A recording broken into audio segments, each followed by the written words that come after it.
Wow. Hey Eric, how you doing? Hello. How are you? I am well. I understand that there's a natural enmity between coyotes and road runners. I've heard that. Oh yeah. I've heard about, but that's just a rumor that I've heard. Well, the Acme company built their fortune on that. Many fortunes. So, all right. So, welcome to B Team. Somebody mentioned to me like earlier last week and said, "Hey, are we gonna be playing B Team this month?" And I was like, "Did we not play B Team last Been month?" And I two look back, months. we didn't play B Team last month. The last time we played was That would May, and suck. it's July.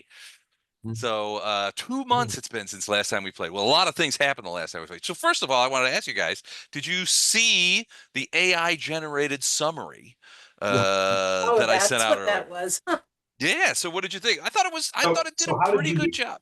I want to know how you did that. I went to a place called, hold on, I'll give it to you. It is a website called notegpt.io/YouTube video summarizer. And so basically you And put a so you, YouTube video you in did that there. and you pointed it to one of your YouTube videos. I pointed to the last B team we had, the video of the last B team.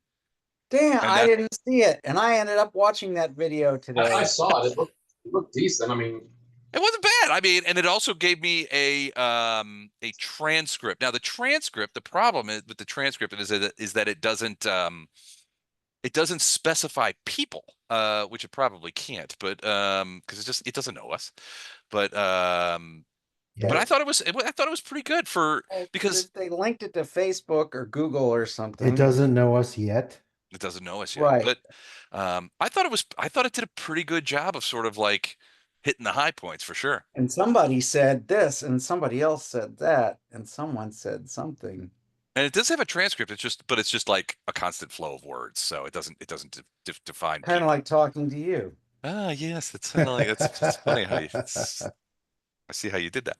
All right. So that being said, I'm not going to go into a big thing about what we did last time. What I am going to do, however, is remind you guys of two things.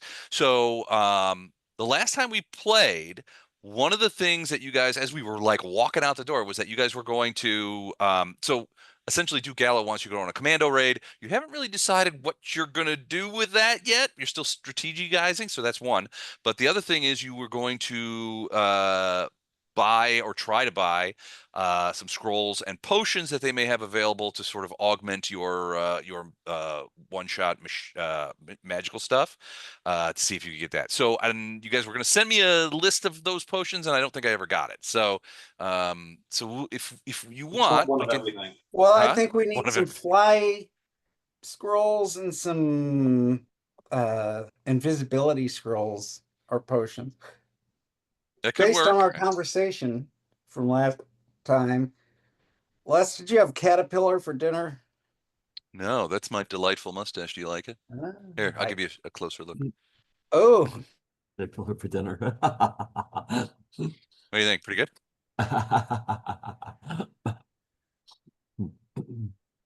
So don't get used to it. It's not staying. So it'll probably be here for the pool party, so you get a close-up view of it. And then I'm probably gonna shave it off afterwards. What does Marla think? She hates it. And that's why it's not Yeah. staying. I think just before the pool That's- yeah. party, you ought to just ferment it red, so it can go out in a blaze of glory. I'm like, Dad, it's not a bad idea. I might have to get some hair dye, some rid, and go to town. But yeah, I think it's very what is it, Brimley-esque, I should say. It's got a certain je ne sais quoi. I don't know. Say diabetes. Diabetes. But yeah, so scrolls and potions, and then you guys have to think about. I mean, so what Gallo wants you to do essentially is he's worried about the cryosphinxes, right? So he's thinking. So he thinks that Gallo basically has told you guys he thinks that the King's men have made a tactical mistake in that they have put their warmage, the guy who's in charge of their magical attacks, Kelkin Thravenost, out away from the main body, the main camp of the warriors, which is in sort of this initial area here. And they think that by popping in there, if you took him out, that would impede their magical abilities, and it might also have a negative effect on their ability to control the cryosphinxes at the top of the mountain. So the cryosphinxes are in that sort of top of the mountain area, and the problem is well, the cryosphinxes would be a problem regardless, but the problem here is Lady Timor's and Lord Dashgoban's men, especially Lord Dashgoban's cavalry, are planning to attack Marshall Malkin's heavy foot, the king's dwarves, from the flank. Classic cavalry techniques. Lady Timor's guys are going to be among them. She's brought cavalry of her own, plus plus some war mages of her own. But the problem is they're going to expose their rear to the cryosphinxes, who can swoop down out of those mountains on top of them. Now, sphinxes and horses do not get along. Horses find cryosphinxes very unnerving. So against cavalry, that could be a real problem. So you've got cryosphinxes up on the mountain, which are a legitimate target. You've got Kelkin over behind the siege works to the north. But also, one of the things that he wanted to do was to attack those siege works, the flank end of the right end of those siege works, where there's a bunch of catapults that essentially will pour fire down onto this area right here. And what he wanted you to do, his initial ask essentially, was for you guys to pop in there, attack from surprise during the night, and destroy those siege engines, if possible, so that it hamstrings the ability of Malkin's guys, of Steppengard's guys, to pour fire down onto what's likely to be the battlefield. They predict that the battlefield is going to be in this area right here. And so, but those batteries of siege engines are put there specifically to be able to pour fire down onto that. Where's the camp from the army right now? Is it those blue squares? It's the 3 blue squares behind the earthworks and the siege engine. So that's where all of them are camping. Okay. Right. Now, so we could get the rightmost siege and the Kelkin in the same run, since they're right next to each other and they're both away from the main camp. It's possible. The other thing that came up and was discussed at fair length last time was the fact that Nina Glibglammer is on site. She is. We're not. Murder her. Well, I figure there's probably more than one of you guys that wants to murder her, but she's here rather than back at Brest. So I'm sorry. With Ono around, I want to bring her to justice aggressively. But we all know that means I just want to murder her. Oh no, please. I just choose my words differently around Ono. She should be brought to justice as soon as possible, so she can call. No more harm. Exactly. No more harm. We're slowly but surely corrupting him. I mean, bringing the ways of the world.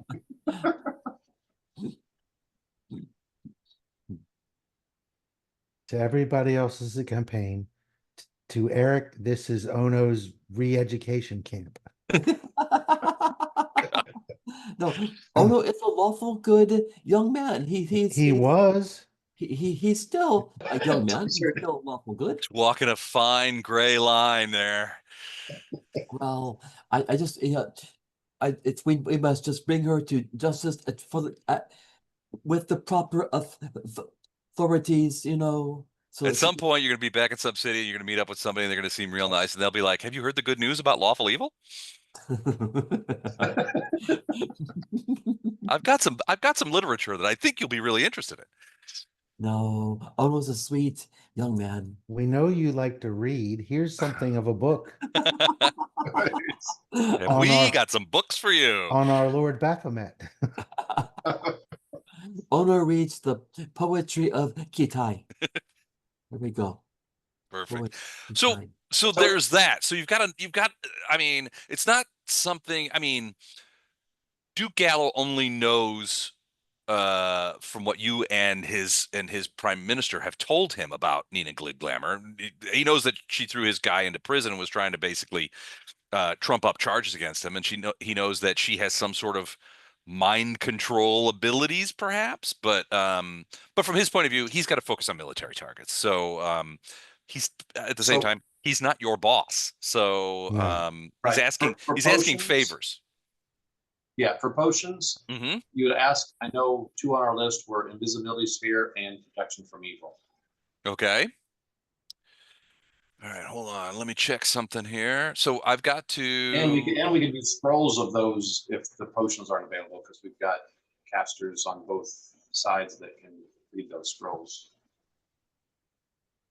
And if some of us are set at trying to go after Glib Glamour, then we probably need something to protect us against mind control. That's protection from evil. Okay, since that does seem to be her forte. Protection from evil doesn't stop it from happening. It just, as long as the spell is going on, it delays the effect until after the spell wears off. Okay. So she can still dominate us, and if we fail, we'll still be dominated, but we don't have to act dominated until after the spell protection wears off. Okay. Oh no, just needs 1 wind jump and 1 stunning punch, and the mage problem can be fixed. Yes. Okay, so Uh-oh. Ow. all right. So there's Andrew back. He's back, and Andrew's back. He had a force restart. All right. So so in Pathfinder 1, unlike 5e, there's no rules as to the availability of a particular potion or scroll from a point of view of it's all up to the DM. So what I'm going to do is, but I kind of like the 5e one because sometimes they have stuff and you don't know about it and that kind of stuff. So what I'm going to do is, depending on the spell level, I'm going to say that the percentage chance of a potion or scroll being available, of a potion or scroll being available will be 80% for cantrips, 70% for first level spell, 60% for second, and downward. So it'll go from 80 for cantrips all the way down to I guess we zero out at what, 9th level? Yeah, there'll be no 9th level spells available. So tell me your spell that you're interested in, and I will roll percentile dice. Evil is first level. First level. All right, so that would be 70%. So I'm going to go ahead and roll D100. That is available. Okay. And you can buy up to 4. Okay.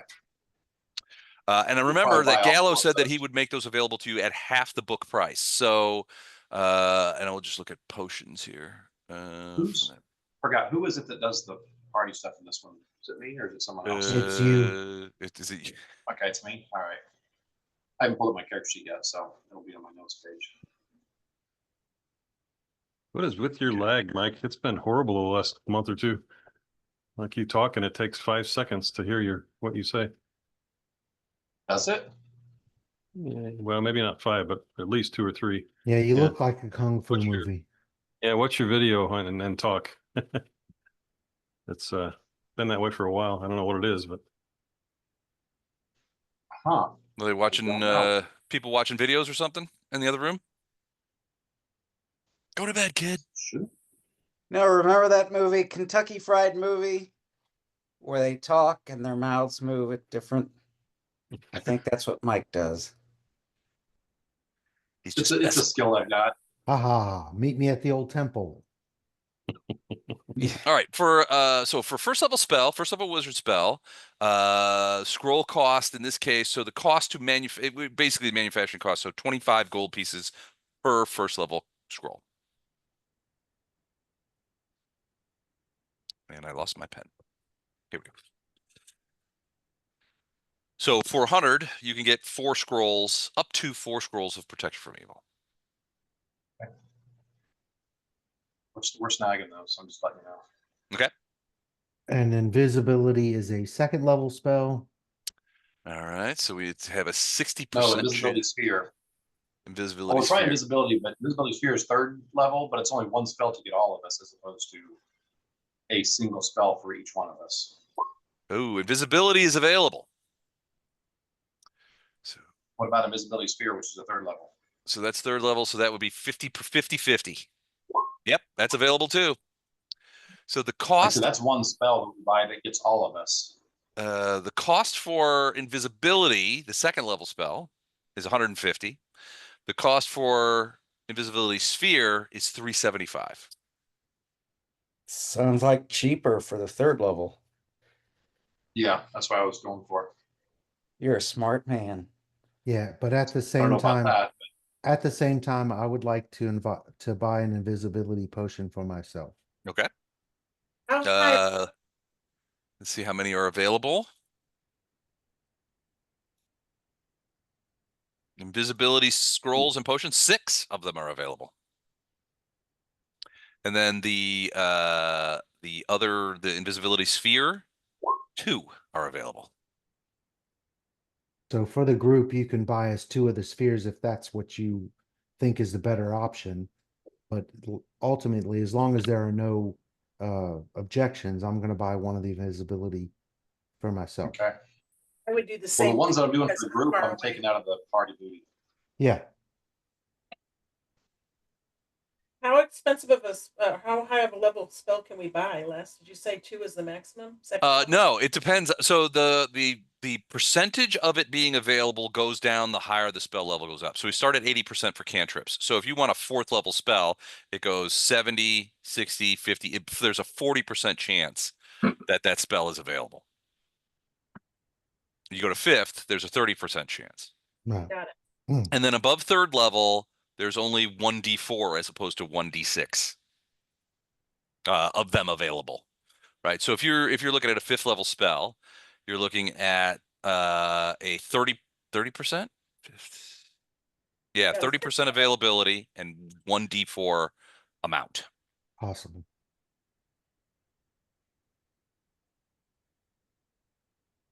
I'm interested in some fire spells. Fire spells. Okay.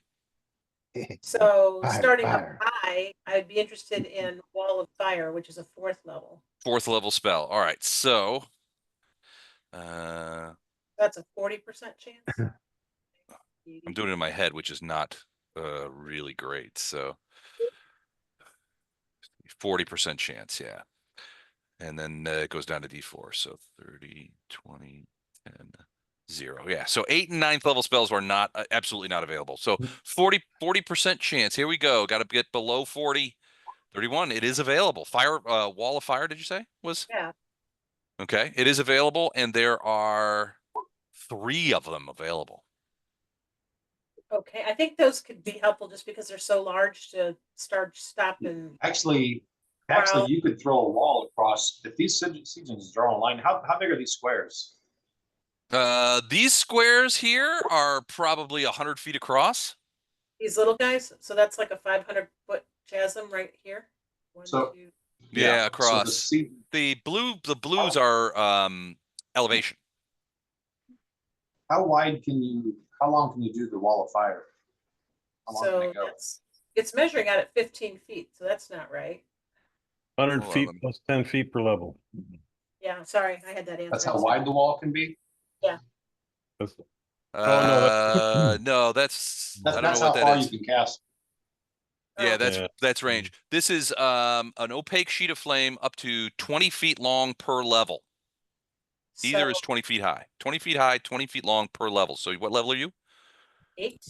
8. So 160 feet, 20 foot high, 160 feet long. When I So measure this, you it's could- measuring at 30 foot across this red channel. Yeah, he doesn't have the scale set up on this map. I don't have a scale Right. set up on the map. I can though. But this line is about 300 feet long. So with 2 of those spells, you could literally throw a wall of fire right through the middle of this whole line of siege engines. And we don't have to worry about having accelerant or seeing if that will damage it all the way, because that wall of fire will stay there burning everything there as long as that wall exists. That will catch everything solidly on fire. And yeah, a little bitty bucket of water to put it out is not going to work while the spell's going on.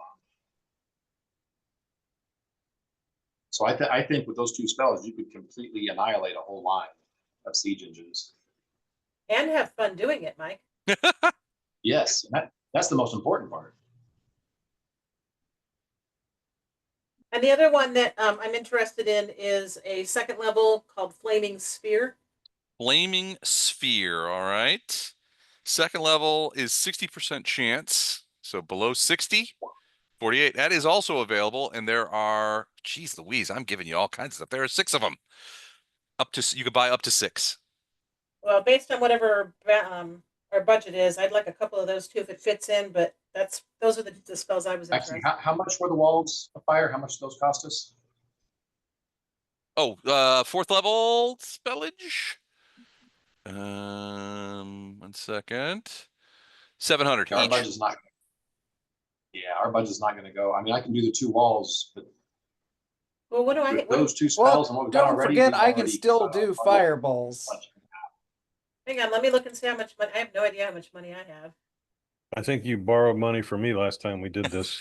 I've got 10 Yeah. platinum, 29 gold. That's 100. That's Platinum 100 is worth. gold. How much is the platinum worth? 10 gold or 100 10. gold? 10, yeah. Oh yeah, so I'm pretty poor.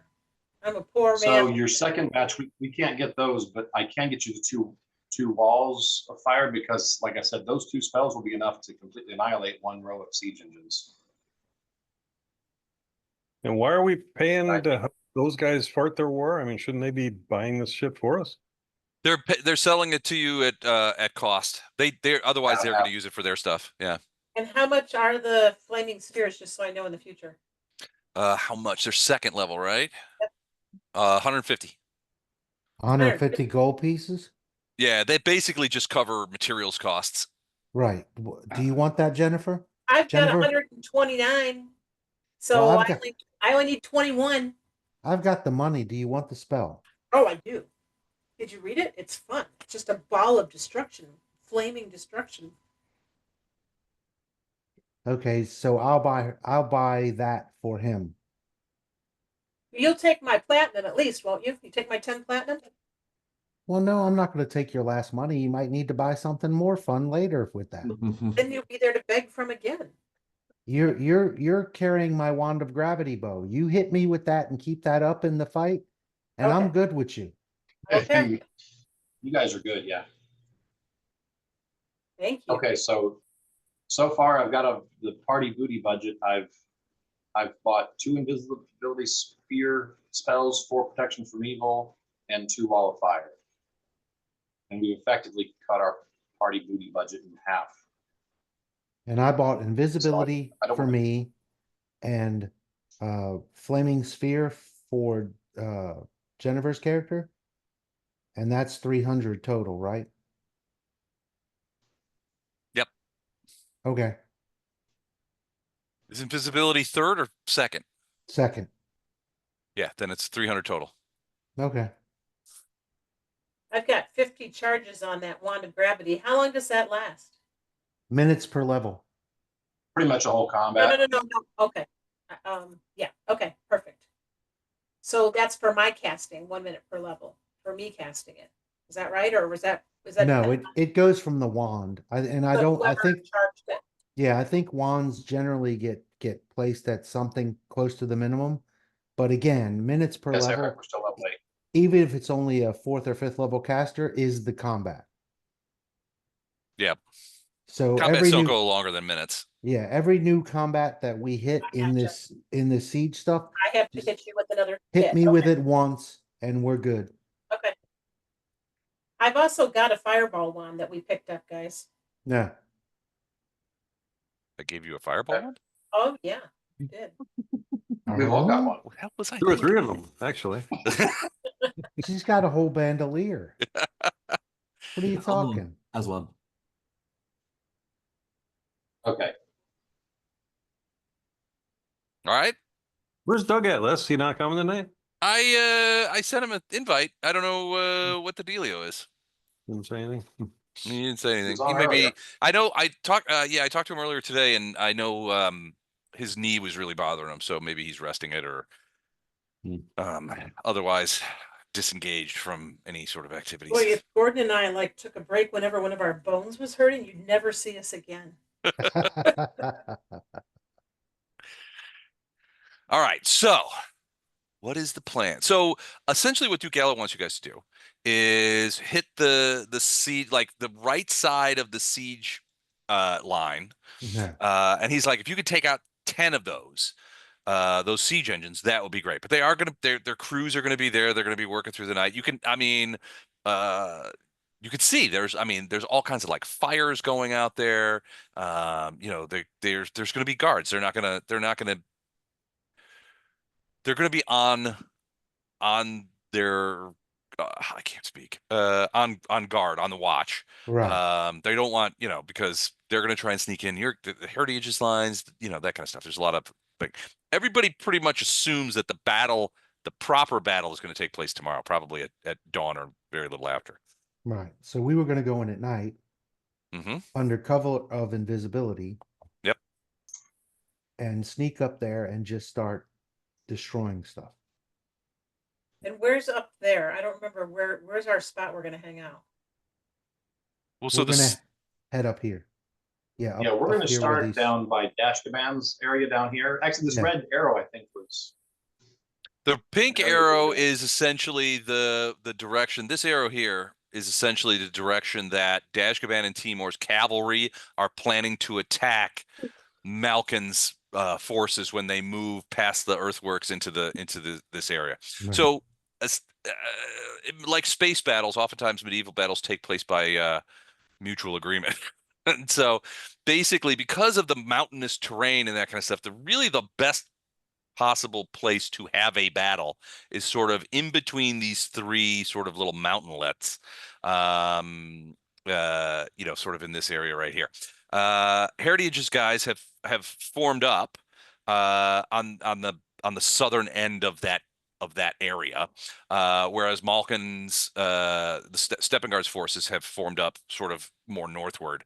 But everybody pretty much agrees that tactically speaking, that's almost certainly where the battle has to it will take place, Yeah. because it's the best place for a battle. Now, Dashgoban and Timor's the bulk of their forces are cavalry, which is something that Duke Gallo really doesn't have any of. So they brought a bunch of cavalry. So they're looking to use that cavalry in traditional cavalry tactics, which is highly mobile and attacking from either the flank or the rear, which is why the cryosphinxes up on the mountain are such a problem, because cryosphinxes fly, right? So you've got a cadre of cryosphinxes up there who will come up if they see a cavalry charge coming around and looping around to come at Steppengard's forces from the flank. They're going to come down from behind and just either stop the cavalry attack altogether, or creates so much confusion that it either disrupts it or modifies, otherwise defangs it in some way. It keeps them from delivering the sort of power that cavalry would otherwise be able to deliver. What do we know about these See, that's why- creatures? What did you tell us about these creatures that we know? Yeah, didn't About- you say that they're somehow tied to Kelkin? Well, it seems reasonable to assume. I mean, cryosphinxes, are not native to this region, so it's not like they gathered up a bunch of them. We do know. I mean, you do know that Kelkin is a very competent magic user. One could probably make the assumption that either these cryosphinxes have been glamored somehow or are summoned creatures of some sort. So if it's not Kelkin, it's one of his folks. Yeah, possibly. Yeah, you don't know the extent to which Kelkin has assistance, but Kelkin himself is a. I mean, you only know him by reputation, but everything that you've heard says that he's a very competent, wizard. And very competent at being a war wizard. This would be par for the course for a war wizard's activities, is to be summoning high level creatures. And you know that generally speaking, cryosphinxes tend to be neutral. They're more, unlike some of the more sophisticated sphinxes, which can have variance alignments. Cryosphinxes are more like animals, which means they would require some sort of control. Gotcha. Yeah, so I say we come up the right side, get to Kelkin, and from where we're at with Kelkin, I think we could have Bondrum or wherever else can read those scrolls read those scrolls to get the siege engines on fire, that will distract everyone else. And literally the next round, we jump in and attack Kelkin and try and get rid of him before he can react. And while we got let me interpose a counterpoint though. The one person who could probably stop those spells with the dispel magic is him. So if we don't take him out before I'm just saying if he's like, I doubt he's going to be sitting on a bench facing the siege engines when we do this. So we get to a point where we're ready to, like, if he's in a tent or wherever he's at, we get it ready to like run in and attack him. And that's when they turn around and cast those spells. So he's got no time to react to do this. We're immediately on him as soon as we cast those spells. So then I'm not going to cast I don't mean until he's distracted. You're not going to cast him until we're literally, whenever we find out where Kelkin is. Like I said, if it's a tent, if it's, you know, he has whatever it is. So Duke Gallo's guys, I mean, they've been doing overflights and things like that. So they basically got this picked out. That's how they know his location. Essentially, he has a little compound's too strong a word. He has a grouping of tents off to about 250, closing in on 300 feet away from the main body of the army. His setup. He's got like a small camp, yeah.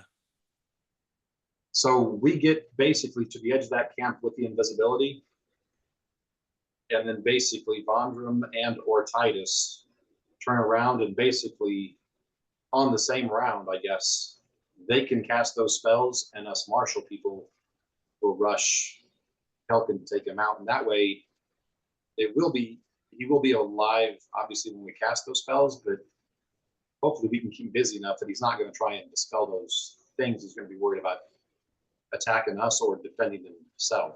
He's quite a bit back from the siege line too. Probably 150 feet. Right.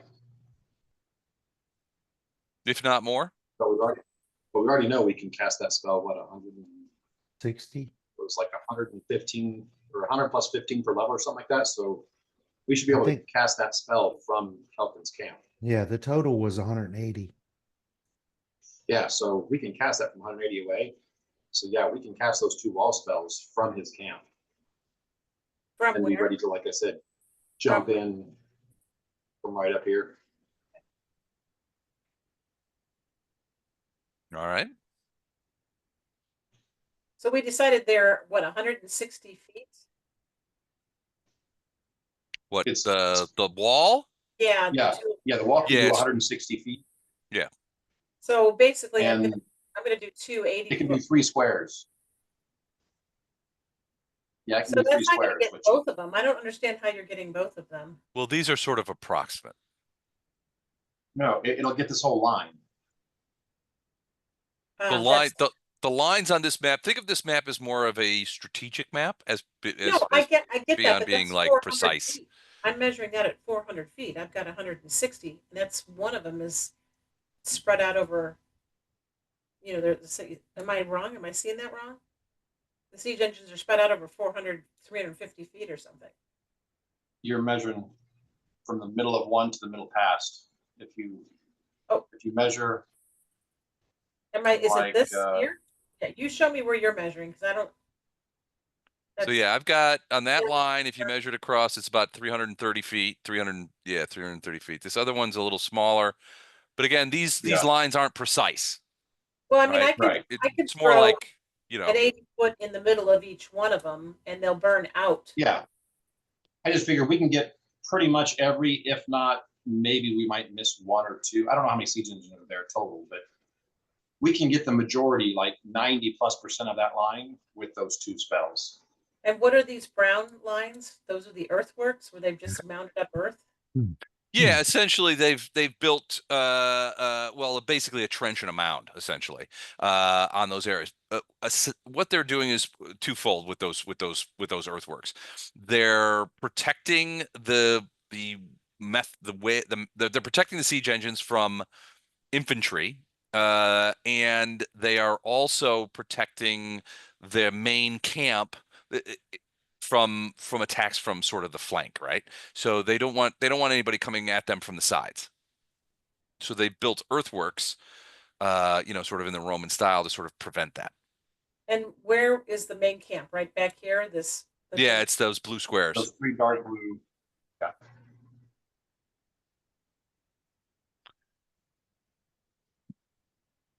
But yeah, it came to your attention that Nina Glibglammer is here as sort of a de facto political officer. She's representing the king's direct representative.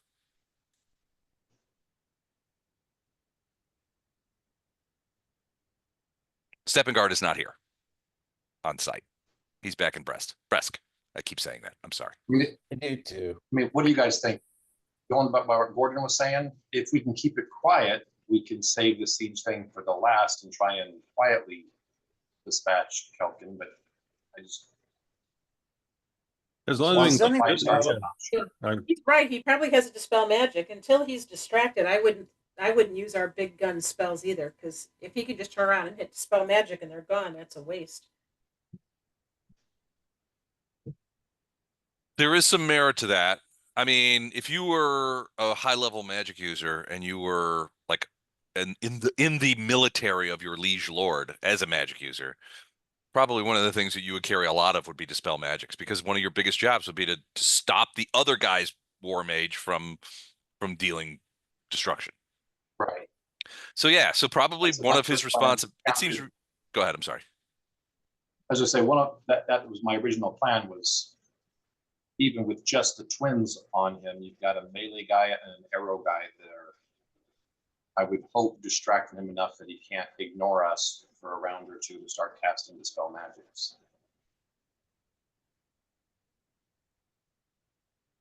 It seems reasonable But to like I said, assume that it- one of his Yeah. primary jobs is to defend the camp Mhm. and the material against magical attack. Yes. Yes, I would agree with that. I'm just worried about if we can't do it quietly, I'm not sure how much time we're going to have to do other things once the fight breaks out, because we will be woefully outnumbered on that side of the map. Well, there's also another thing to consider is dramatic displays of magical force will be attention grabbing. Right. There is an army over here. I mean, you guys are going behind enemy lines.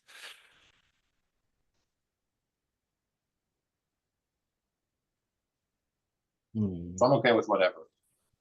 I'd say it should be Where one of those two plans. Where We is either the start army over here? Kelkin or Where's try the and do both at the same time. Where's the army hanging out over here? Where are they? The big- the Which dark blue which squares. army? The Sargavans. Oh, there's no Squadrons here. there's no Sargavans This is here. the King's army. Her army. The enemies, King the enemies are the Steppengards? dark blue. Yeah, the That- dark blue squares at the very north. Yeah, is that where the armies are, or those are the tents where they're hanging out? Yeah. Yeah, Camp, those are that's the armies are camped there. The squares just represent the general location of where everybody's. You know how an army camp is; they're spread yeah, out in various places. You know, by unit. But that's where the bulk of the army. The same thing with Duke Gallo's army is sort of down here under General Heritage. So they're camped down at the. So I guess you could say that the King Steppengard's army is camped directly north of what everybody sort of agrees is where the battle is going to take place, and General Heritage's guys are camped due south of it. So they'll move Steppengard's guys will move south, Heritage's guys will move north when the battle commences tomorrow.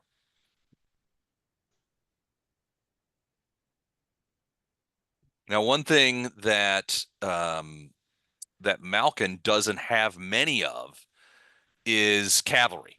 They're largely King Steppengard's army is largely comprised of armored dwarven and human infantry.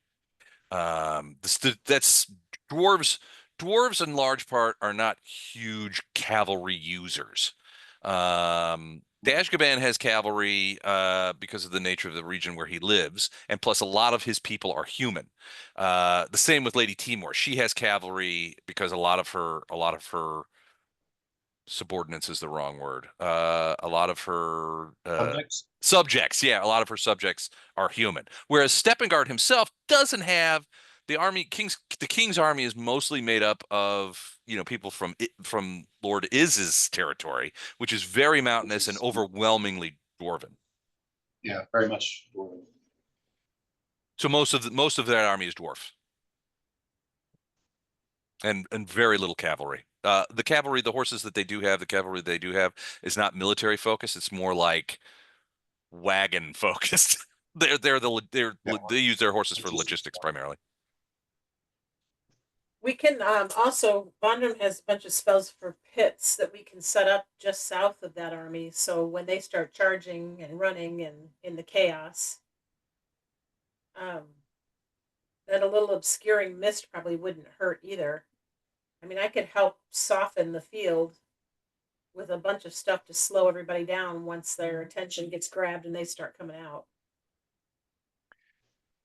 It's not bad. That's not a bad idea. It also makes sense that the cryosphinxes may be a method for Steppengard's guys to as a counter cavalry mechanism. If they've got their spies just the same as everybody else. They know that Dashgobani and Timor's cavalry is out there on the right flank. So the cryosphinxes may be a deliberate counter to cavalry because they don't have any cavalry. How many are there, Les? Do we have a count on those? Of the cryosphinxes? Yeah. The spies think there are between 5 and 8. They're unsure of total numbers. That's a lot of cryosphinxes. Yep. So one of the things that as a naturalist of sorts, one of the things that about cryosphinxes is that while they are poor flyers, one of their hunting strategies is essentially to dive bomb. So they will fly upwards, they will be high in the air, and then they will come shooting downward at their prey, and their prey often does include horses. So they're a natural antagonist. I'd like to ask a question. I researched it. I can't find an answer. Okay. But being a charmer that I am, can I charm a creature that's already charmed? That's a good question. I do probably. I would say It said probably. nothing about it. So I have the ability to charm monsters. So since everybody else has used up my taking invisibility and so forth, I've got lots of extra time. All right. So before So according to this resource, according to the core rule book, so it says in Pathfinder First Edition, a creature that is already under the effect of a charm effect, such as charm person, charm monster, etc., can be targeted by another charm spell, but there are limitations. The effects of the same spell cast multiple times do not stack. Instead, the most recent spell effect takes precedence. This means if a creature is already charmed and someone else casts charm on it, the new charm effect replaces the old one, even if the new caster fails to persuade the target as effectively. The creature gets a new saving throw against the second charm, and if that save fails, the new caster becomes the one the target is friendly towards, and the previous charm effect ends. If the save succeeds, the existing charm remains unaffected. Okay. Thank you. So according to this, the strategic implication is this creates an interesting tug-of-war dynamic where two casters might try to steal the target's affection for themselves, but only one charm can be active at a time. Okay. So there you have it. You can charm an existing charm, and if you succeed, it dumps the other charm. Okay, so and do we know if the Kelkin or Nina Glamour, are they evil? Like, would a magic circle against evil protect or You don't the know anything about Kelkin specifically, other than that he has been King Steppengard's primary war mage for the last probably close to a decade. So he's been in his anyone in our service. proximity? Any of our allies? Do Gallo's guys? Yeah, they would say that they know Kelkin. He's a competent mage. specializes in evocation spells, as war mages tend to do. He does. He also is pretty good at abjuration spells. Again, this is something that war mages tend to focus on one or the other. He's been with the king for a long time. Personally, he's a very no nonsense kind of guy. Would you call him evil? No, he's been a friend of the king's family for a long time. The king, he's been in the king's service for a long time, not as primary war mage, but always in the ranks of the military. He's very much military focused. It's hard to look in the hearts of men, but the people you talk to do not think that he is evil. Okay, thank you. I appreciate that. Nina Glibglammer, on the other hand, you guys have your own theories about her.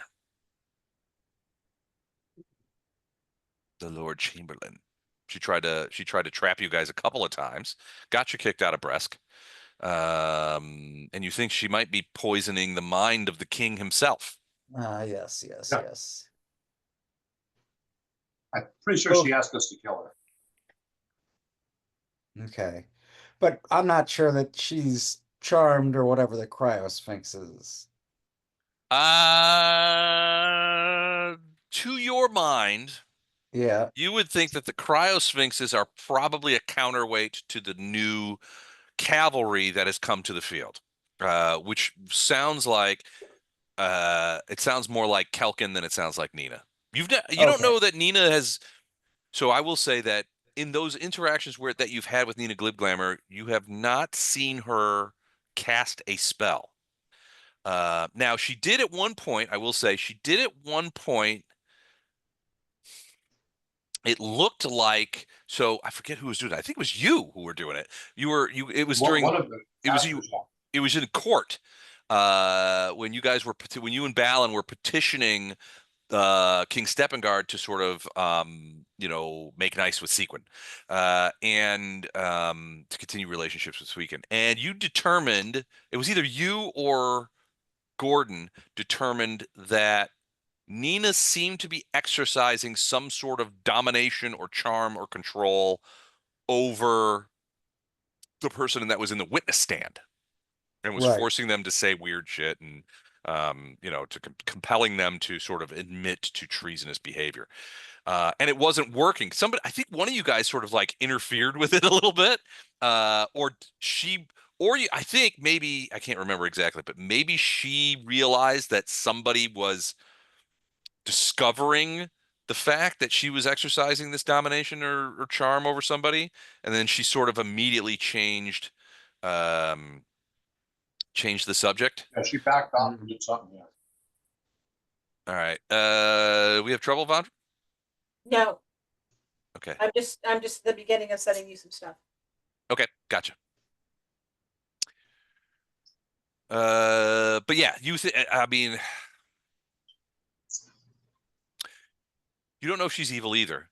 You do know that she seems to be at least instrumental, if not actively in league with the Sargavans, who conducted assassinations on the king's family and poisoned the king's mind in some ways. Right. Okay, but yeah, that still doesn't tell me that she's actually evil. No, I mean, it would be. Arendar will tell you she's evil. Well, I would agree, but I don't want to waste a spell that's ineffectual. Oh, gotcha. So you're talking about are you talking about attacking her tent? Well, I have some spells that are very effective on evil, and one of them is circled protection against evil. So what if I threw that on the cryosphinxes or tried charming them? I mean, those are if the cryosphinxes are indeed charmed, which sounds likely, casting protection from evil on, it wouldn't necessarily. It would be if Kelkin has charmed them and he's not evil, protection from evil won't help them. Right. Because he's not evil. I get what you're saying. Okay, it took me a minute. I got there. I'm just trying to do as much scouting as I can. Yeah. I would imagine that most of this army we're up against is not evil. Right. They're Yeah. just being told to do whatever by either evil people or evil influenced people. So Okay. All right. Well, that changes my strategy a bit. Thank you. Appreciate it. Yeah, no worries.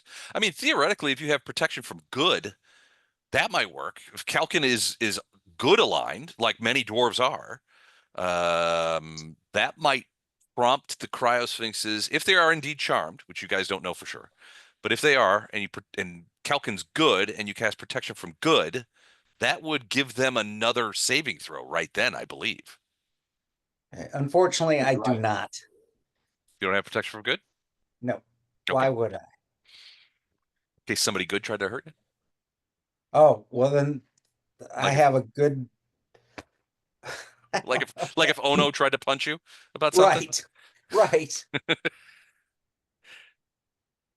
Yeah, I don't want to have a circle jerk. Oh no. Stop it.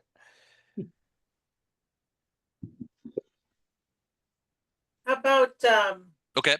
a good place to use just a good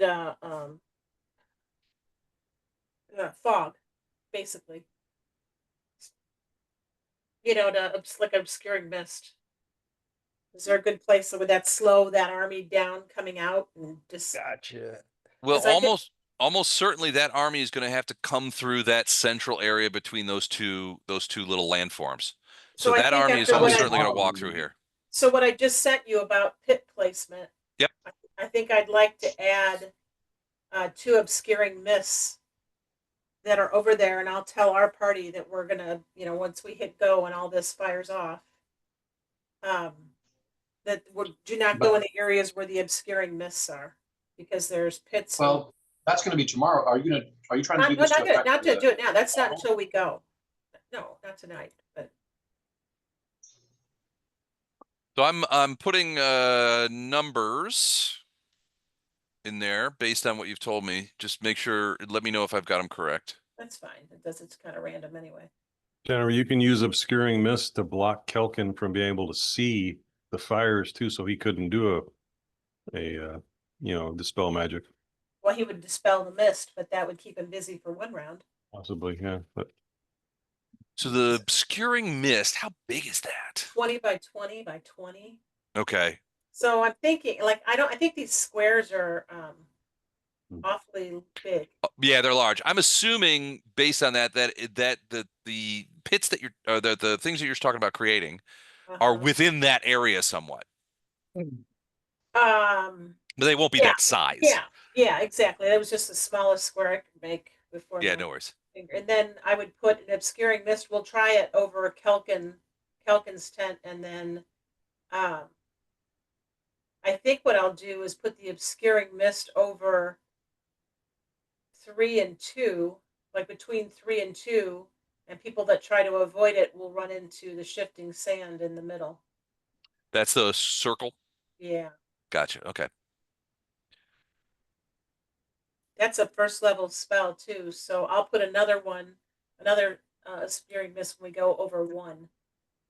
And that way, Okay. everybody in our group, if there's an obscuring mist, you don't want to step in there unless you see and you're looking for those pits and stuff. Sure, if you pay attention, you could find them, right? If you know they're Gotcha. there. Actually, it might not be a bad idea if we go after Kelkin first, and we're going to try and keep this on the down low. Right before we attack him, put the obscuring mist between Kelkin's camp and the main camp. That way, in case there are flashy spells or something that goes off, the main army won't see that we're attacking Kelkin. Hopefully, we can get him dispatched before anyone knows what's going on. Okay, so 1, 2, 3, and then we can put a 4th one between Kelkin and that'll also drive people out. If they see a clear spot, they'll start running away from the mist too. So I guess we'll need 4 20-foot radius circles. Well, I've never done this before. It'll be kind of interesting. I'm going to blow a lot of my low-level spells now, but it might have a positive impact. Yeah, my circles aren't very good, so they're not going to be super great for this. But if you want to use something like that, a 5-foot circle to just sort of indicate the area, we can do that. Okay. Can I or move a those? or a wall. I have walls as well. Can I move those if you were to do them so I can kind of move them while we're Yeah, you should be able to move. See if you can move that green circle. sugar? Okay, how do you go back when you want to erase something you just did? I use Control Z. I tried that; it did not work. Then Yeah. you can ask See your that weird oval? Just dump that out if you can do it. Yep. Thank you.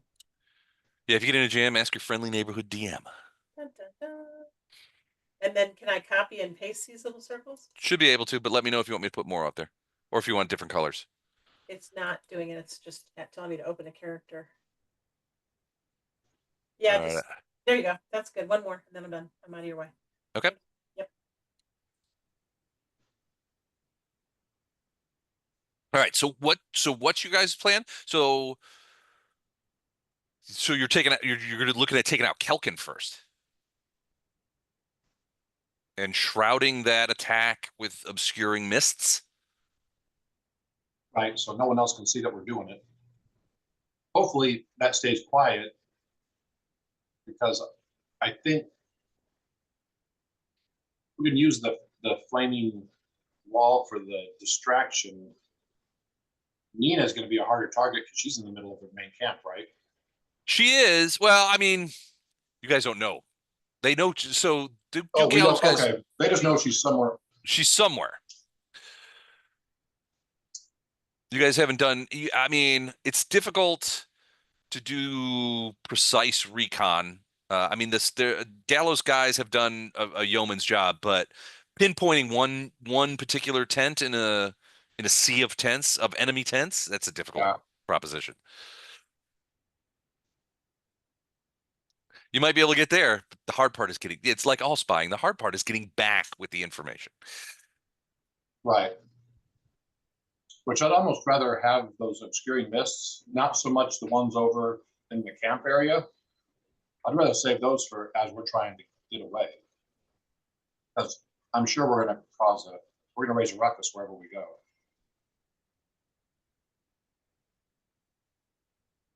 Nice to have those obscuring mists to like hide our retreat. Cover your retreat kind of thing. I have a couple more of those, so if we need them, I'll have a couple more. I mean, I want to save a couple of those other low levels, but I got that ring of dimension door too. I can move us a small amount pretty quickly. How many of us can you move with that? 3.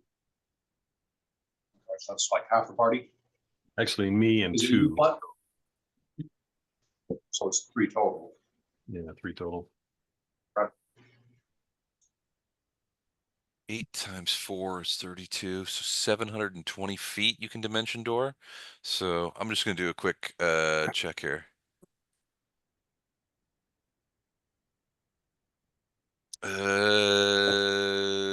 Could put you. I mean, you could dimension door right into the middle of the battle.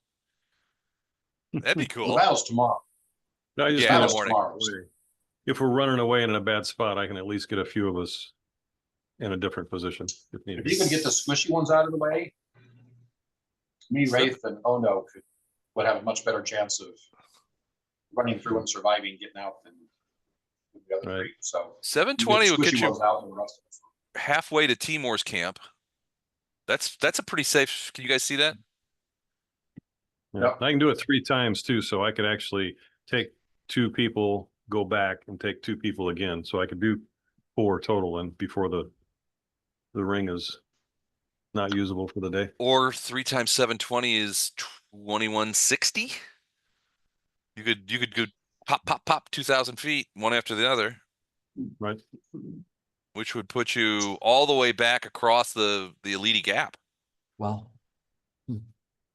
I mean, you wouldn't even need it. You could probably 16, 7, 20, 14. 14 would put you. 14 would put you across the gap. Two dimension doors would get you guys all the way back to your lines, essentially. Well, they get Poe and 2 other people that far back. Yep. Like I said, Kelkin we absolutely have to take out. And I think we got a good plan and a fairly easy plan to get rid of the siege engines right close to him. I would love to get umbrage, but she's kind of she's a target of opportunity. If everything's going smoothly and we think we can get in there and find her and get after her, then we do it. But that's not the primary. I think primary is Kelkin and the siege engines. Who has fly?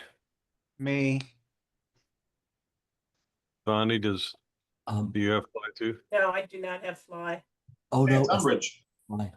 I'm Ono pretty has fly fly too? for a white guy. Ono has wind jump, which means he can essentially fly around. Okay. So that's 2 that we don't need. So yeah, okay. I'm just trying to figure out who might get stuck and who could move on their own. That might be something. I'm strong enough. I'm strong enough that if fly gets cast on me, I can grab someone else, and one spell could get 2 of us out of there. Okay. So wind jump, you grant a move action to grant yourself a fly speed equal to your base land speed. You must end your movement on solid ground or fall. Once activated, it lasts for 1 minute. So yeah, it's like basically you're basically bouncing across the terrain. Right. Crouching tiger, hidden dragon. That's right. Yeah, exactly. I prefer Hulk. Yeah. I think we have earlier phrased it, crouching tiger, hidden Ono. That's right. That's come up on more than one occasion. Yeah.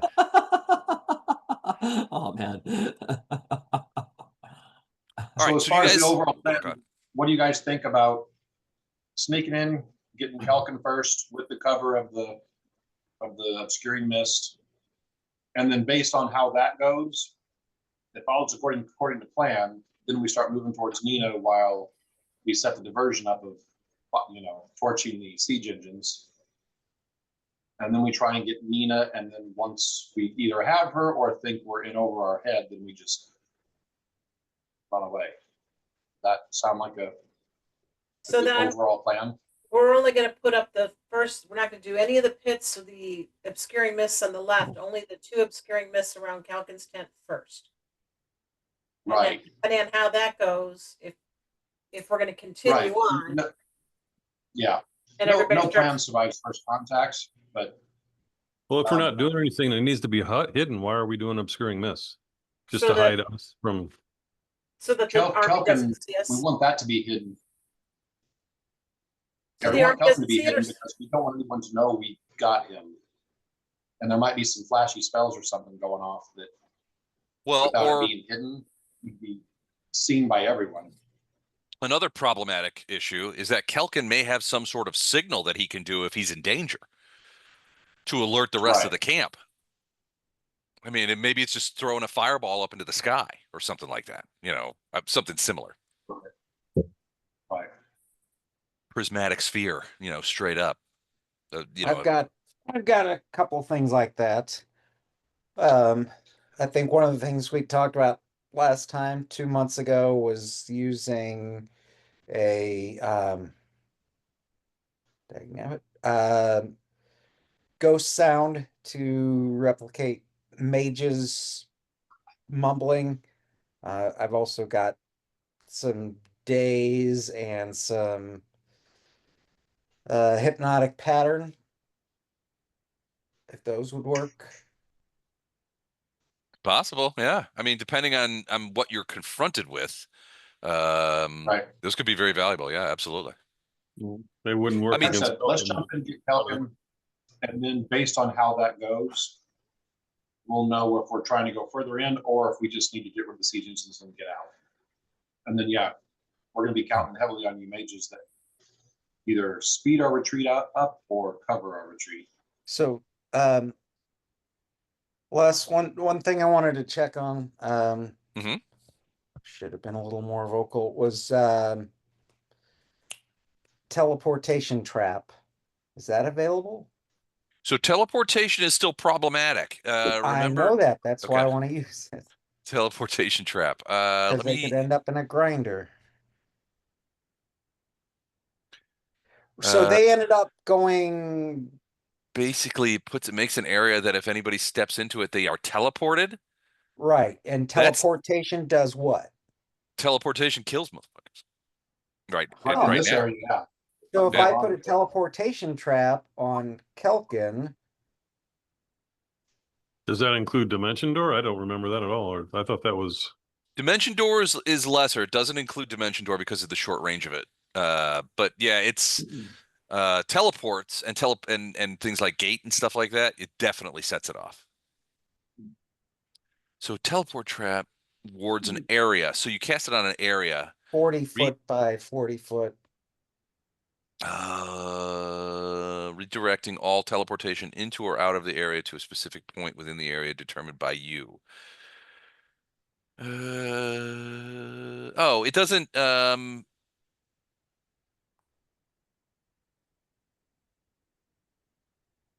if I'm reading this right, teleportation trap means that anybody who casts teleport in the area goes, instead of where they want to go, they go to where you want them to go. Oh, I It didn't doesn't Kinda like force what they were anybody. doing At Sequin, that's how that one dude was kind of doing something like that, right? Yep. But Okay. let me check something here to your end. Personal and touch.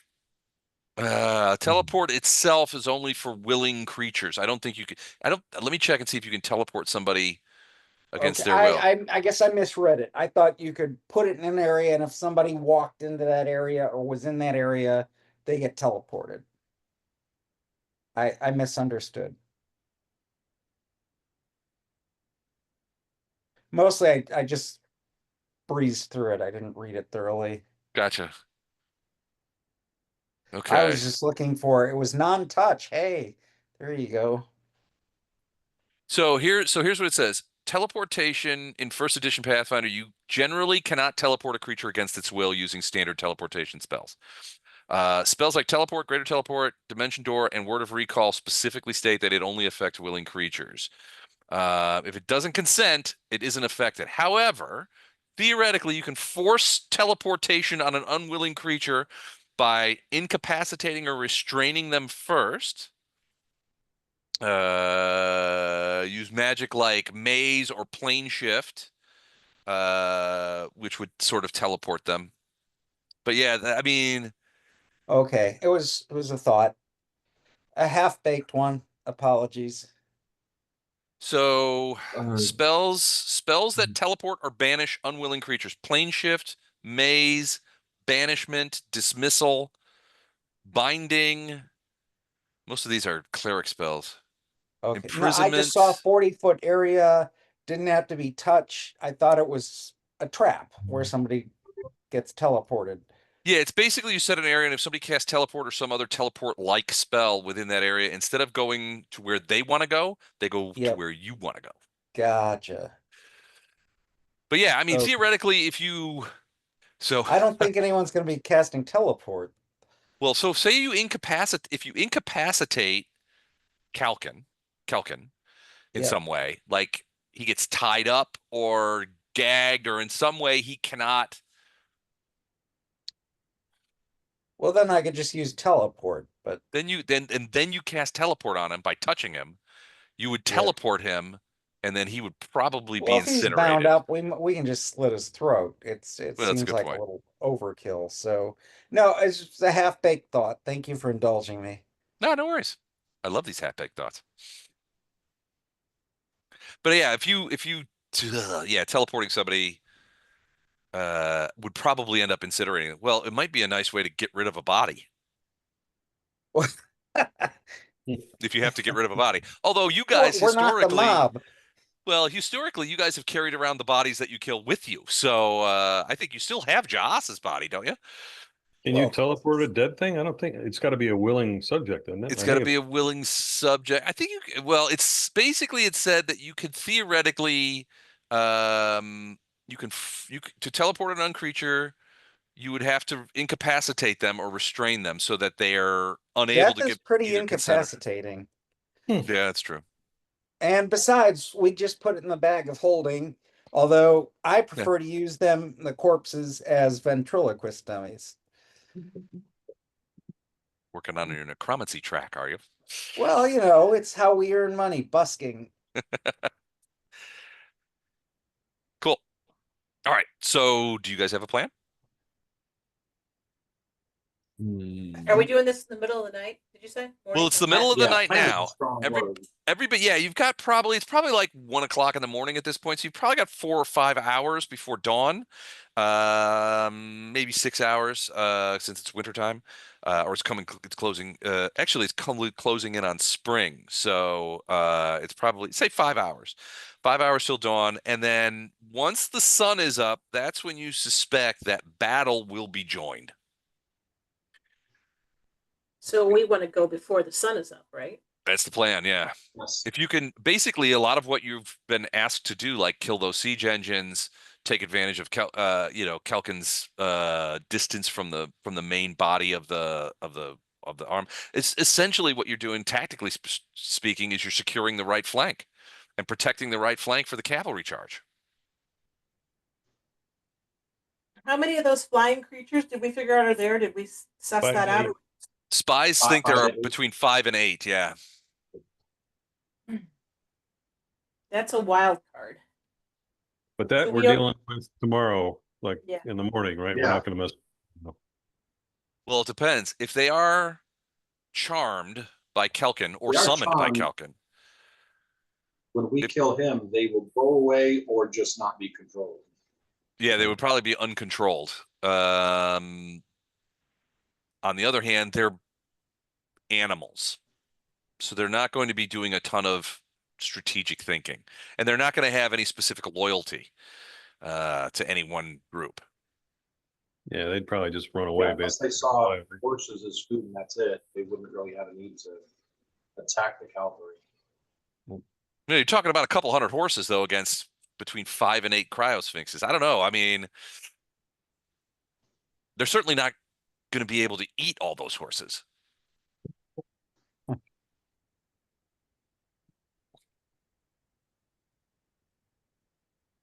It's possible they just leave if they're controlled by Kelkin and you guys kill Kelkin. So like an hour before sunrise, is that what you want to do, guys? Or a half hour? Well, I'd do it now. No? Do it now because you as a divine caster, you get your spells back at sunrise. So I'd rather allow you to use whatever spells you want tonight, and then you're refreshed in the morning for combat, and you've got all your spells Yeah, back. I was just concerned if it does go bad, the closer we are to the actual battle, the closer we'll be to being able to retreat without, having major issues. Because if we do it now and then we have trouble, nobody else is really doing anything as far as we know tonight. But if we do it right before, Yeah, we're on our own. Well, you don't have any support, but there are definitely other groups acting this evening at other locations. Different gallows. You have to. So Gallo also assumes that there are spies and saboteurs from Steppengard that are trying to infiltrate, like Dashgoban's camp, Heritage's camp, slipping across the Elite Gap to try and cause mayhem. So there's a lot of people moving this night.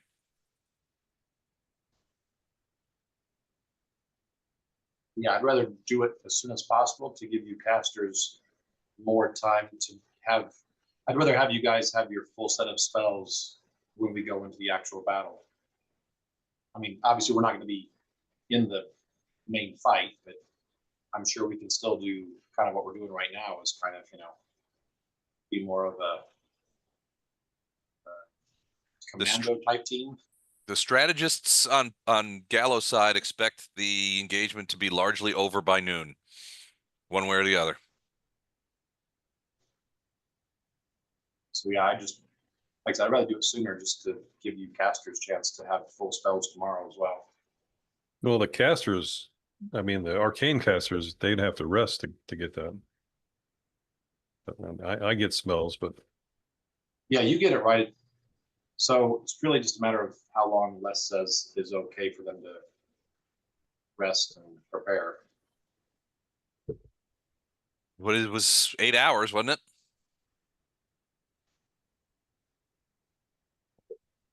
So yeah, if it's like midnight, I'd rather do it like right now.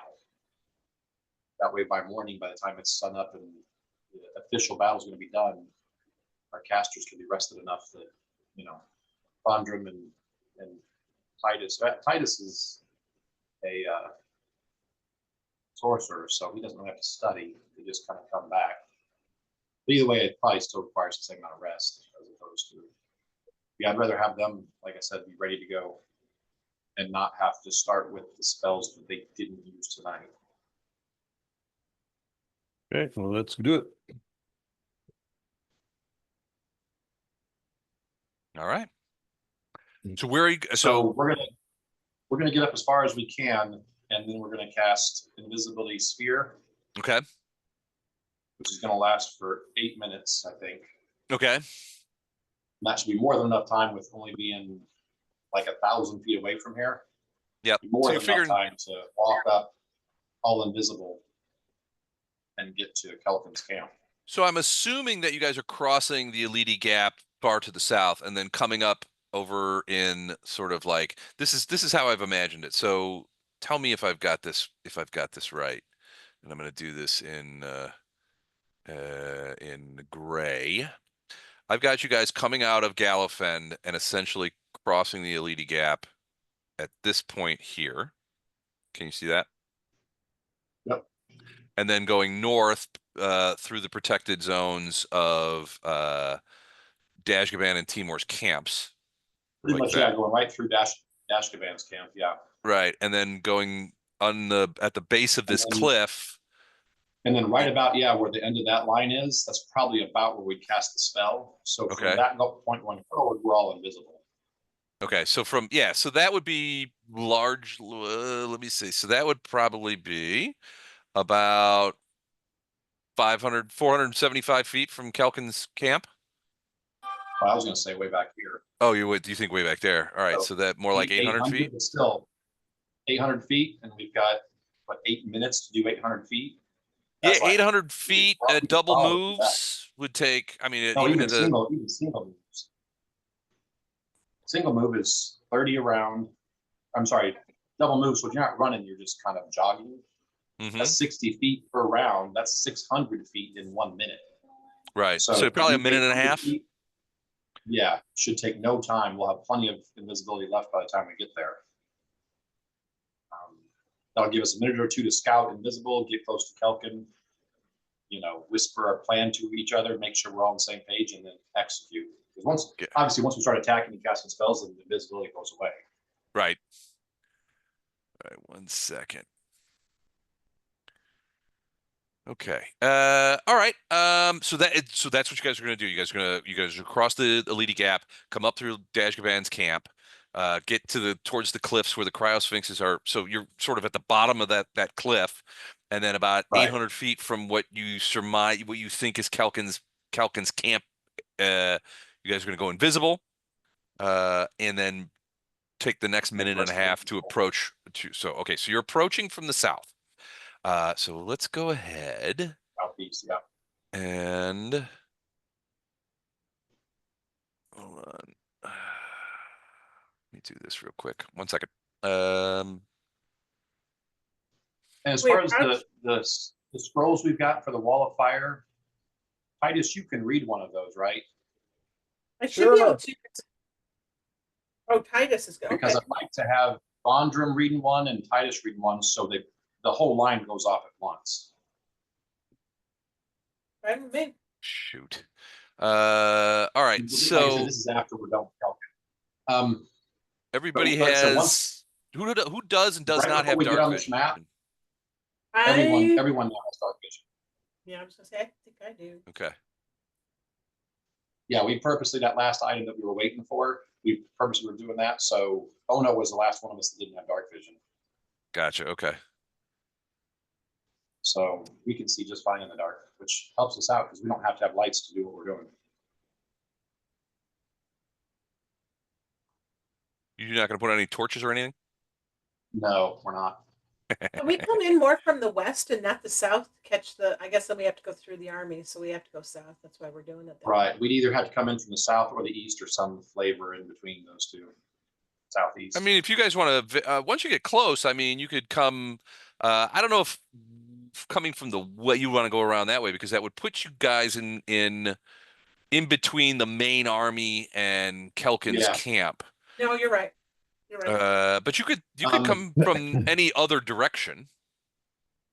But yeah, right before we engage, yeah, I'm going to remind Vondrum to go ahead and do that obscuring mist. So there is at least a visible barrier between where we're at and all the armies.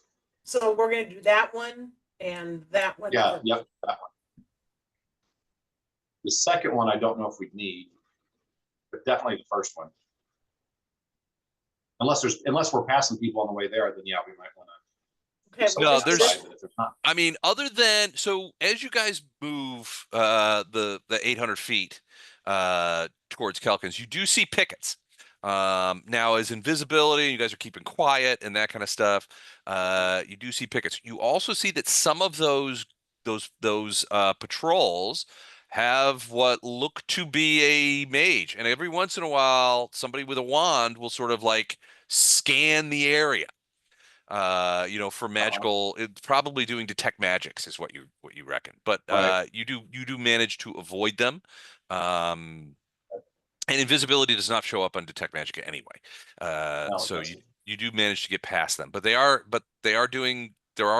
guard patrols, and they are supplemented with magic users. right.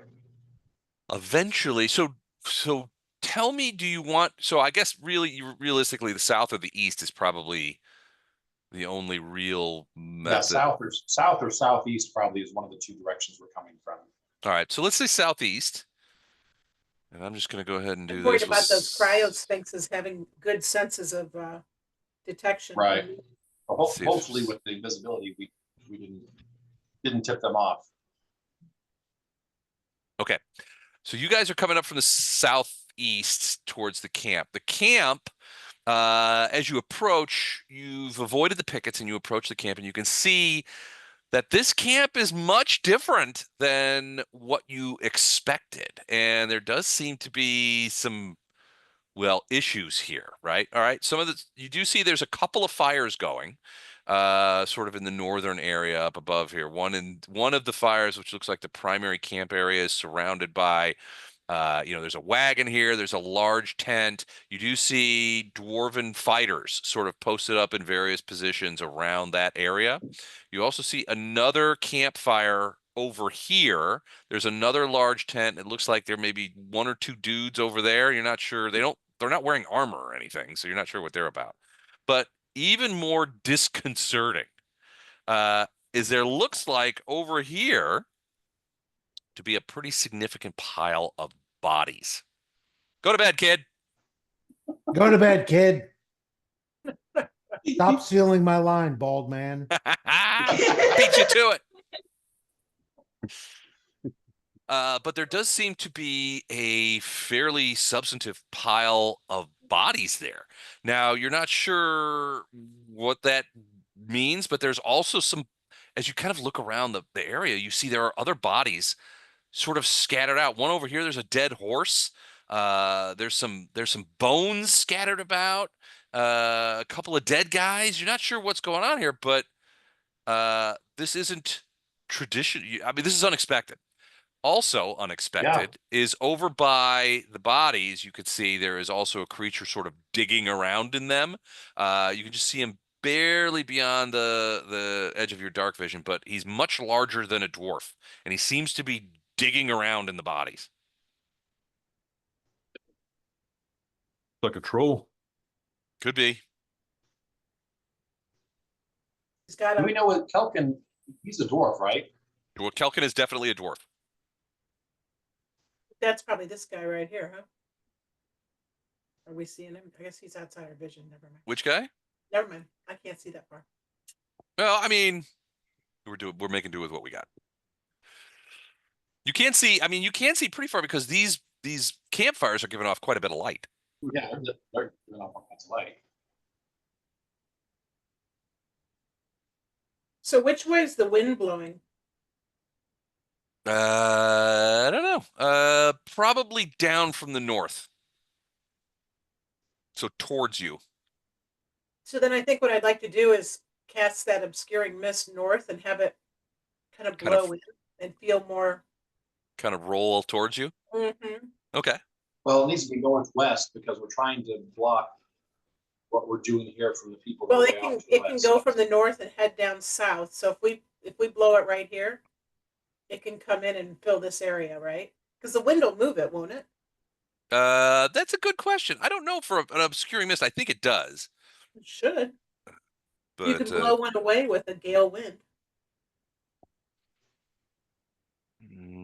So it says it is stationary. A moderate wind from a gust of wind spell will disperse it in 4 rounds. A strong wind will disperse it in 1 round. The wind here isn't strong enough to disperse it, so it will remain stationary where you put it. And it's 20 foot. That's correct, I believe. So that's 2 squares.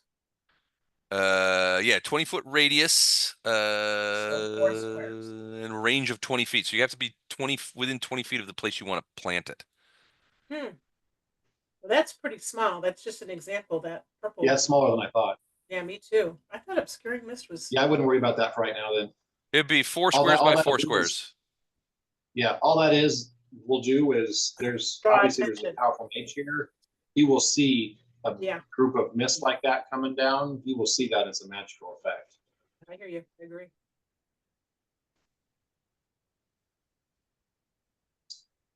All right, but that's what you see. So what's your plan? Do you guys want to all go up, get in the middle of the camp as quiet as we can, and then Well, this Kind of. is invisibility bubble. So how far that? can, this is invisibility bubble, right? it's an Yeah, invisible sphere. sphere. Sphere. It's based on when it was cast. Those people are invisible. Once you're in there and it's cast and you're affected, you can spread out. Oh, okay. Because I like to go But up this. so we path. were all huddled up together whenever it was cast. Hey, Les, Yeah. I don't know if this works on layers or whatever, but when I scroll, the health bars Hi, guys. scroll up and down, but the map not so much. And I can't see anybody other than the name badges for Ono and myself. Okay. First things first. Try refreshing your browser Okay. and see if that fixes it. Sometimes Roll20 gets a little glitchy. Iced tea. Okay. No, the image is much better, but it's still status bar is just scrolling more than any, and now I don't even see me and oh no. Oh, there we are. Next to the horse cadaver. What? Isn't there a horse cadaver over in the corner? The horse cadaver's way over here. Well, it seems like I have you Ono right and here. What? I have you right here on my map. You and Ono are standing right next to each other, and you're in between. You're in between Ono and Vondram. Yeah. No, I'm standing right next. All I can see is name badges and health bars for Ono and myself, and to our left, to the west, is a dead horse. I don't know how you're seeing that. I guess I'm just hallucinating. Hold on. That's impressive. Is that a dead horse? And with you a sword I next knew to I it? shouldn't have dropped acid before we played. I was going to say that does cause an issue. Wow. Let me refresh and see what I'm looking at. Is this the dead horse you're talking about? Where? I don't see. That's weird. I see it on Les's Zoom When you screen. look- I Yeah, don't when you see look on Zoom, that. you're not seeing that. Seeing what? I see it in Zoom. I don't see it on the Roll20 board. Because I'm seeing what I see in Zoom is exactly what I'm seeing on my Roll20. So if you're too. not seeing Well, I that, always thought you were special, Arendar. I I don't know try what to say. refreshing. I would try refreshing too. That didn't work. I did. I tried, and I got. It used to be the background was blurry. Now it's pretty sharp. I'll refresh again. That's very you weird. don't have an internet connection, otherwise your video and sound would be kind of skipping. Yeah, it would be. So, do you want to share with us what you're looking at? Maybe we can look at that way. Is this the dead horse that I'm pinging, Andrew? Is that the dead horse? Yes, yes. And where are you? Can you ping yourself where you are? Oh, now yeah, totally different now after the second refresh. Now What I see happened our there? icons That's weird. That's or cool. our avatar. It is So- weird. So we're all good now? Let me see. I think so. Yeah, All I right. think so. Wow. All right. Good job. And that's not a dead horse over there. That's a dead dwarf. The dwarf. Oh, well, it looked, I guess, up northwest, there was, we were standing near a cadaver, horse cadaver. Yeah, I don't know what you were looking at. But again, the health bars and things were scrolling and not the landscape. So I don't know. That's a hell of a glitch. It is, but okay. All right. So you're back? You have everything you need?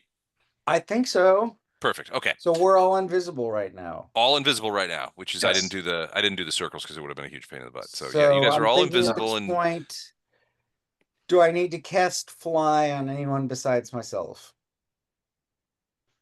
This battle, I don't think so, unless you want to run yourself. Any buffs we need to do right now before we go any further. Buffs. Let me see what I can. before we anybody go put any I'm further, activating. I Plus, gotta I'm know. activating my bracers of protection from evil, so I've got It's that going on. Okay. not a buff, but I've got bless. Or I mean, it's not a cantrip. I've got bless. If anyone Plus, would like will that. give us +1 to attack and +1 to saves versus like fear or something like that. Mm-hmm. That would be Okay, good for an well, ambush. I will And it cast lasts for bless. combat. Okay, so all Okay. of us have bless going. So bless lasts for minutes too, I believe. Chuck, you got your wand of gravity, Ray. Yeah, No, bless will last for the whole combat. I bought the wand of gravity bow and gave it to you No, because no, I no. I can't. meant I just shot you with it, Okay, and I took one off. I took a charge off the. thank you. You're welcome. Ray's got gravity bow. Yeah. Since there's fighters all around the outside of this thing, do we want to go all up to the main area and all like clump in there? As long as we can do that and undetected, and then attack him and then fight our way out. Is bless the only rough we have going on? I can That's do all I have blessing of right. Well, fervor. I'm Right, gonna so do you blessing of cast your fervor, thermal. but not until we're closer to combat. I don't want to waste because it doesn't last that long. because it's Right, rounds, yeah. right. Well, should I have waited to cast bless? Bless lasts minutes, So Okay. yeah, so that one's so you fine. should be fine. All right, so As long as we won't- you've got as you guys approach, you guys cast a few buffs, and I can't help. I'm hearing Paradise by the Dashboard Light, which is like, I gotta. Will you buff me? Will you buff me forever? That's the way I remember it.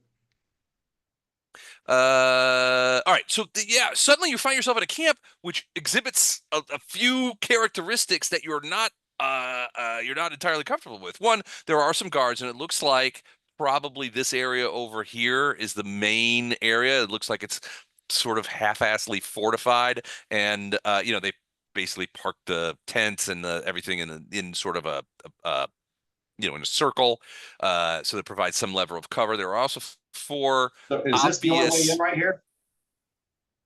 It looks well. You could probably. I mean, if you were just walking through, but yeah, that looks like the primary way in. Okay. I say we head towards there, and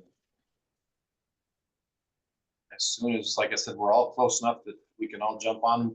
We ignore everyone else until Kelkin's gone or down, and then we turn our attention to Well, the at rest of this them. We at this obviously point, have to get out of here. do we have a description of Kelkin?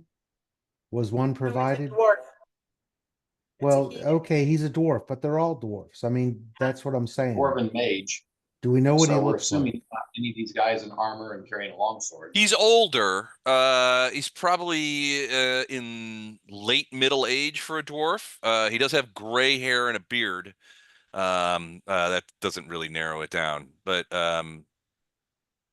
Beyond that, I mean, other than that, really can't describe him effectively. He's a Didn't they dwarf. give me a locket with his picture in it or something? pull it up on He's the phone. he's a dwarven mage. He's fairly serious of mien, I guess, for lack of a better term. He looks a serious guy. He does have some one distinguishing feature. He does have tattoos on his forehead, some runes or ritual kind of mage looking stuff, tattoos on his forehead and his face. So he does have some facial Okay, tattoos. so And these are pine trees, the ones in the middle with the white in the snow, and then these are just regular trees. Yeah, well, the ones in the middle, like Sure. these guys here, are trees, so you can see sort of like you see the green. That's the tops, which they've done sort of in faded. You see how it's Yeah. like faded? Yeah, yeah.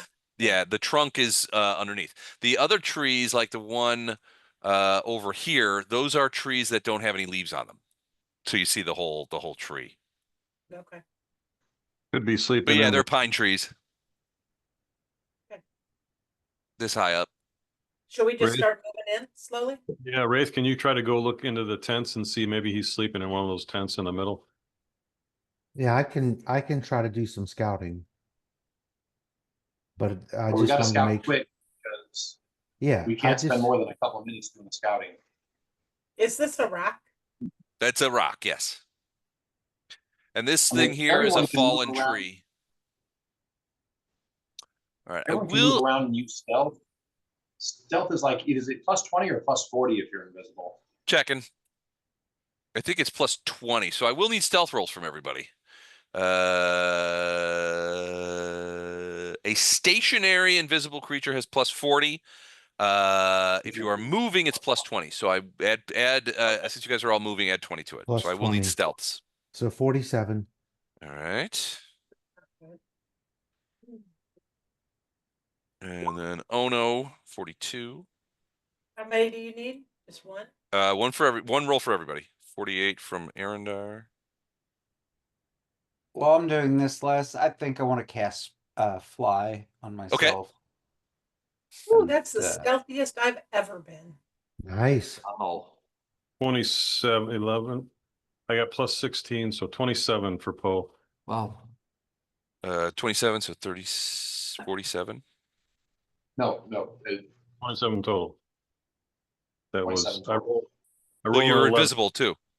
So you get a 20. Yeah, I've on top of got it. a minus. I've got a Oh! minus 4 to stealth, so it's plus 16 then, right? Yep. 36. Yep. Or 37. Gotcha.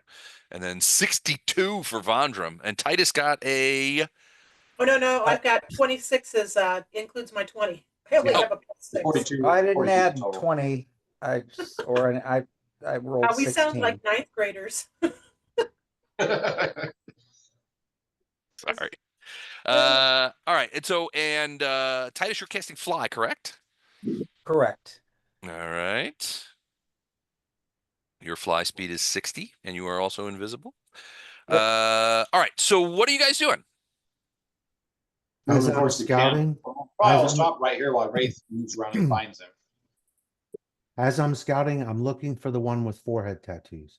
Because this one, who we were initially assuming is the guy, he looks pretty young. Yeah. Have you And- gotten? Oh, so all right. So are you going through the doorway, like this part over here, or are you kind of like going over the? This I'm isn't. right. It's not a fortress, right? This is a wagon over here. There's like a I'm little right here, lean-to. so I can Yeah, see this guy. you can see through there. All right. Does So he yeah, have forehead tattoos? this guy here, Yeah. he does Th- not. This redheaded looking guy over here, does he have forehead tattoos? Does not. They're both of those guys are in armor Okay. and have war axes. Okay, Titus, why don't you bring your guy up closer? There you go.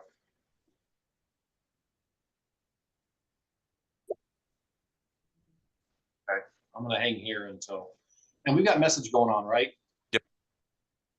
Yes, I assume sir. you all guys always have message going on. Yes. I'm gonna move up to here. Can Okay. I see through this area? Yeah, past the boxes. Yeah. So you're looking at this dude. So This guy, he's a dwarf, but he's a younger guy. Yeah. No Not gray forehead hair, no tattoos. forehead tattoos. No, okay. he's reading some sort of book. That's the middle-aged dwarf. No. I'm gonna move to up here. Okay. Look at these two guys. Okay.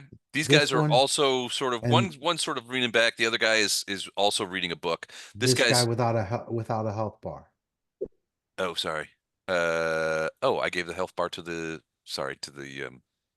I accidentally gave the health bar to the tent, which it does not We're deserve. totally going to kill that tent. Sorry Right. about that. My tit is going down. That tent Okay. has a lot of HP. Be careful, boys. Tent, not playing around. I mean, at this point, I'm trying to find the guy with the forehead tattoos. Okay, so you see these two guys over here. This guy is sort of relaxing. He might he's awake, but he's sort of relaxing near the fire. This guy also has his head in a book. Neither of them have forehead tattoos. Okay. So now all the dwarfs I've looked at so far, I None of them guess have forehead tattoos. from here, how far am I from this guy? I'm 30 feet. So can I see him clearly Sure. enough Yeah, to determine? no tattoos. Okay. So the only one is this guy over here that appears to be wearing armor, who doesn't seem to fit the bill.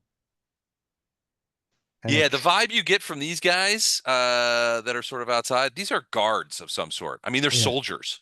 and a troll. So And there's a troll to the south. You get a better look at that guy, the troll, and oh no, you can see him as well. He's digging around in the pile of bodies and sort of examining pieces, and occasionally eating a piece or two. That's disgusting. So that's what Troll. Bondrum is focused on, that guy. And the minute he picks up his ears and starts to go to defend any of the other guys, I'm going to hit him with a spell. That's my plan. Okay. All right. So a couple of things. Which guy are you watching, The Vondra? big ugly guy. the All right, troll. you do see that he's digging around in a pile, and that pile looks like it's comprised of humans and dwarves, not other creatures. These are humans and dwarves. Some of them wearing partially wearing clothing that would show them to be members of Steppengard's army. So something weird is happening here. The same goes for these dead guys on the thing. The armor and livery that they're wearing show them to be Steppengard's guys. They're not Gallo's guys. Doesn't make sense. That is kind of weird. This guy, at one point, Ono moves closer, and at one point, you see this guy. So this guy stops digging around in the thing, and you see him kind of looking around to the north. And then you see him kind of going, oh no, you see this. Titus, you would probably see this as well. You see him kind of going, Yeah, you guys need to be back here. I'll wait here until turns Ray around finds- and drops the piece of thigh that he had been eating and sort of begins sort of wandering over here. And he's kind of like, Titus, how high up in the sky are you? Out of his reach, I'd say 100 feet. 100 feet. Okay. Are these guys dressed in Steppengard uniforms, Les, the guards, or they look like mercenaries or something? No, they're dressed in Steppengard. In fact, two of them are wearing Talon uniforms. The other two seem to be rank and file Steppengard livery, but two of them have Talon stuff on. This guy back here is, I'm sorry, this guy here, and I'll mark him, this with a green circle. So the green circle guys have Talon uniforms. The other two look to be regular soldiers, Steppengard's army. So I'm Let's- talking. Let me we're amend that. whispering. I'm sorry, go ahead. Let's make it 60 feet. I'm going to be in spellcasting range, but still high enough to get a good eagle's eye view. Gotcha. 60 So it we- is. We can all talk. We're on whisper, right? Correct. Yeah. I can yeah, I can drop the big guy into a pit. So, but he's probably gonna holler. Right, we need to wait until we find our target first before we do anything. Well, I think he's gonna find you before you find your target. So I'm just letting you know I can when you say go. But that's what He I'm seems saying. to be sniffing the air, but it looks like he might have lost the scent. Ono backed off pretty quickly, so he's over there. Hold on, I gotta roll a quick thing. How tall does Ono's he on the look? move. The troll, Yeah. about 9 feet tall. Okay. Trolls are kind of big, aren't they? Yeah, the giants. They are big. Let Let me did make I sure just I've get got that caught? right though. They are large. Yeah, I would say he's probably closing in on 9 feet tall, but he's kind of hunched over. They're also very rangy and muscled. This guy, he's looks like he's been digging in that. At least to your eyes, Titus, he looks like he's been digging in that food supply. You can see his how cats look when they drink too much milk when they're kittens. They get that big giant belly. His belly is kind of pooched out. He's been eating pretty well. But he still looks tough. He's kind of sniffing around.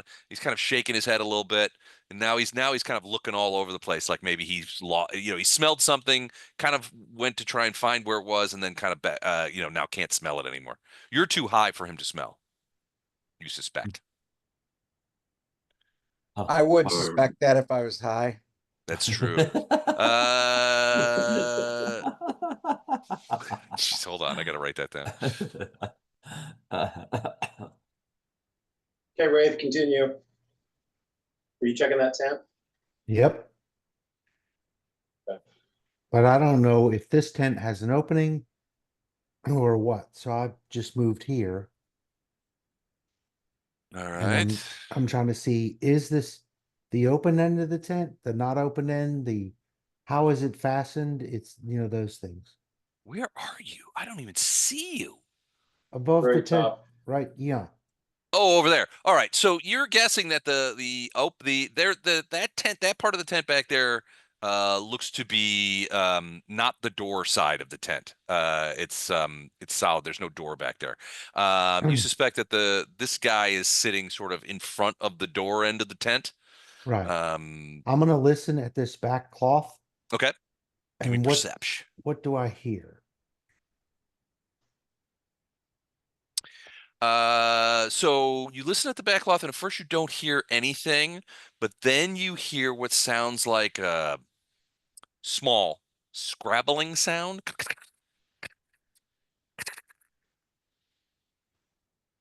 But it doesn't sound like anyone sleeping. No, you don't think there's anybody sleeping in there. Okay. There's something in there, maybe a small animal. Yeah. So then I'm going Something to, skittered around. But here's the thing, though. It's not like ranging back and forth across the tent. It basically, the skittering noises is basically stay in one place inside the tent. all right. Well, I'm gonna move away from that one. Okay. And I'm gonna try to get a peek in this one and see what's in there. All right, hold on a second. All right. Okay. So that tent is larger and is okay. So it's larger and better constructed than the other tent. It also does not have a back door. It does have a back window, like a flap that's pulled down for ventilation, that kind of thing. It is down though. Only rich people get ventilation. That's got to be him. Yeah. So I'm gonna move up to here and listen in this tent. Okay, so give me another perception. Sorry, I was writing down only rich people get ventilation. I was gonna post that later. 19. Okay, so at first you don't hear anything. And then you're I'm assuming you're lifting at the window flap, just Right. kind of like in there. At first you don't hear anything, and then you hear what is unmistakably the sound of a page of a book turning. And then as you're intently listening, you can hear what sounds like stylus. Somebody's writing something. So scritch, scritch, scritch, scritch, scritch of stylus on paper. And then there's a few moments, and then you hear another page turning in a book. Okay. So there's And I- definitely somebody in that tent, And they're awake. and they're awake. Yeah, So there from is a what little bit of light coming out from underneath the ventilation flap. Okay, so what I can see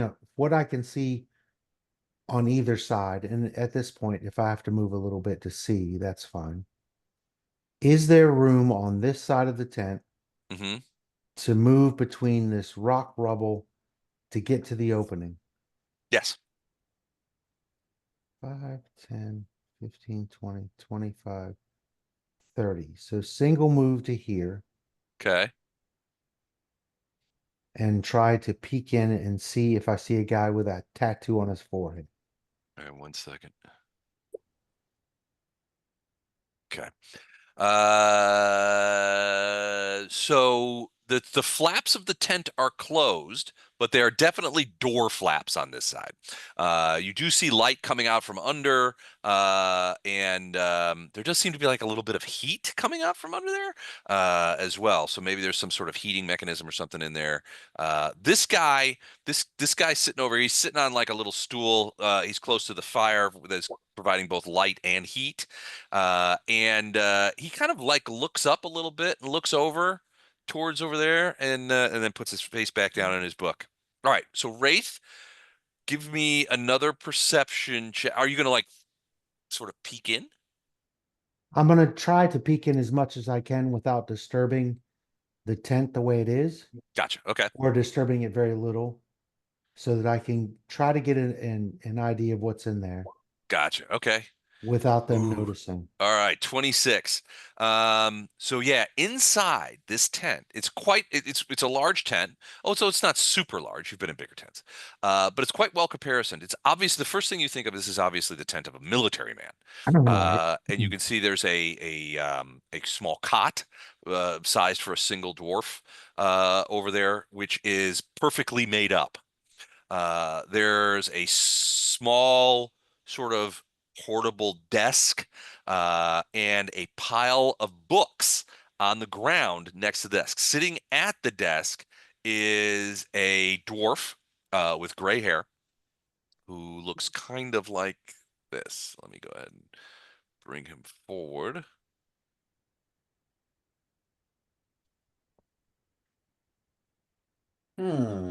Okay, here's the guy we're looking for. He seems to be working on some sort of there's papers and book. There's a book open, and as you're watching, you see him flip a page and he's looking at it, and then he writes some stuff down, that kind of stuff. There also seems to be over in the corner. There's a brazier that's providing light and heat. There's also a candle on the desk, which is providing direct light for him to see. There's also, so as you're watching him, you also see him reach over to a place that you hadn't seen before, and you see him pick up something and bring it to his mouth, and you are shocked to see as he's picking this thing up, he brings it to his mouth and begins crunching on it. It looks to be a finger. Yeah. He crunches it up. A And sort of- dwarven finger? It's about size. It's about dwarf size. Yeah. Okay, so he's a cannibal. Any Freak. All right. condiments at all? Any condiments? Yeah, he's dipping it Butter. in mayonnaise. He's Belgium. He's from Belgium, so he's dipping his fingers in mayonnaise. All right. So, Wraith, while you're doing that, what are the rest of you guys doing? Titus, you're sort of hovering around. The troll We're has kind of decided. waiting for Wraith to find our target. So All right. The troll has basically got bored. He's going back over to there and he's munchitating some more on the pile of bodies. using message, I'm going to let everyone know Okay. that I have found Kelkin. He's in this large tent in the middle.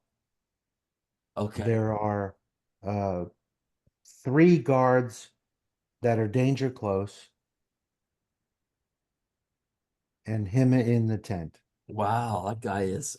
Okay. He I'd has say some we get real- squishy inside that area. And then either Ono or myself will be a barricade for the round or two we need. The other one of us needs to go in with you to go in and attack him.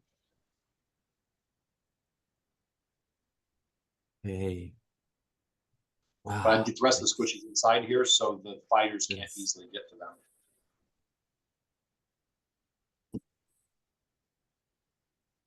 All right. So, where are you guys getting posted up?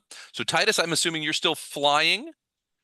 Yeah, I'm gonna come down from 60 to 40. Gotcha. Okay. I still want to keep an eye on the perimeter, but be close enough to hit more rangy stuff. Gotcha. Okay. Ono, Arendar, Polearm, what are you guys doing? And Vondram? Well, I'm still I'm gonna start watching making my that. way towards the tent that Ray said he found them in, Okay. but I'm Alright. also whispering back. Either the squishies need to get away so you're not around these fighters, or you need to come inside here so either Ono or I can be a front line for you. Are you talking to Vondram? Vondram, Are you Polearm, talking? You're talking to Vondram? and Titus. He's talking to the casters. So I'm not- move behind. Well, I'm behind a rock Basically, and hidden under a right tree. next to Ray.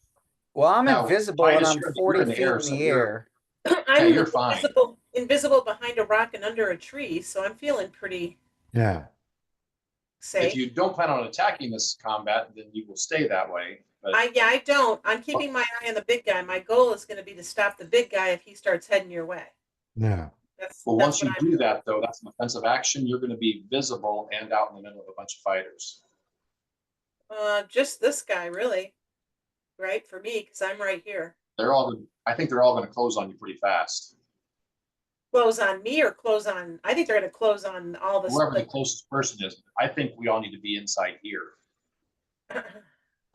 There's not very many easy places to get in here, and at least for a couple rounds, we can keep you protected by just kind of guarding the easy Okay, well, I'll ways tell you in and what. out. I'll keep an eye on this guy because I just feel like he makes the fight uneven, and I don't like an uneven fight. I don't like that. Well, Vondram, I'm up in the air, so I can keep an Well- eye on him if that frees you.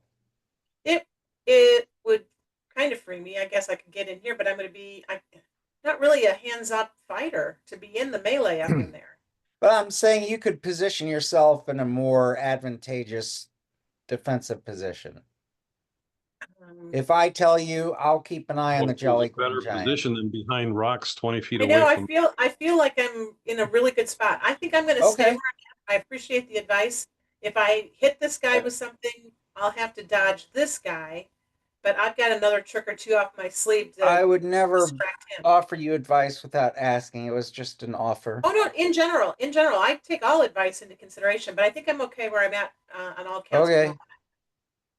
Okay, I love oh it. no, since you're very, very mobile, can you stay out here and help with the fighter types?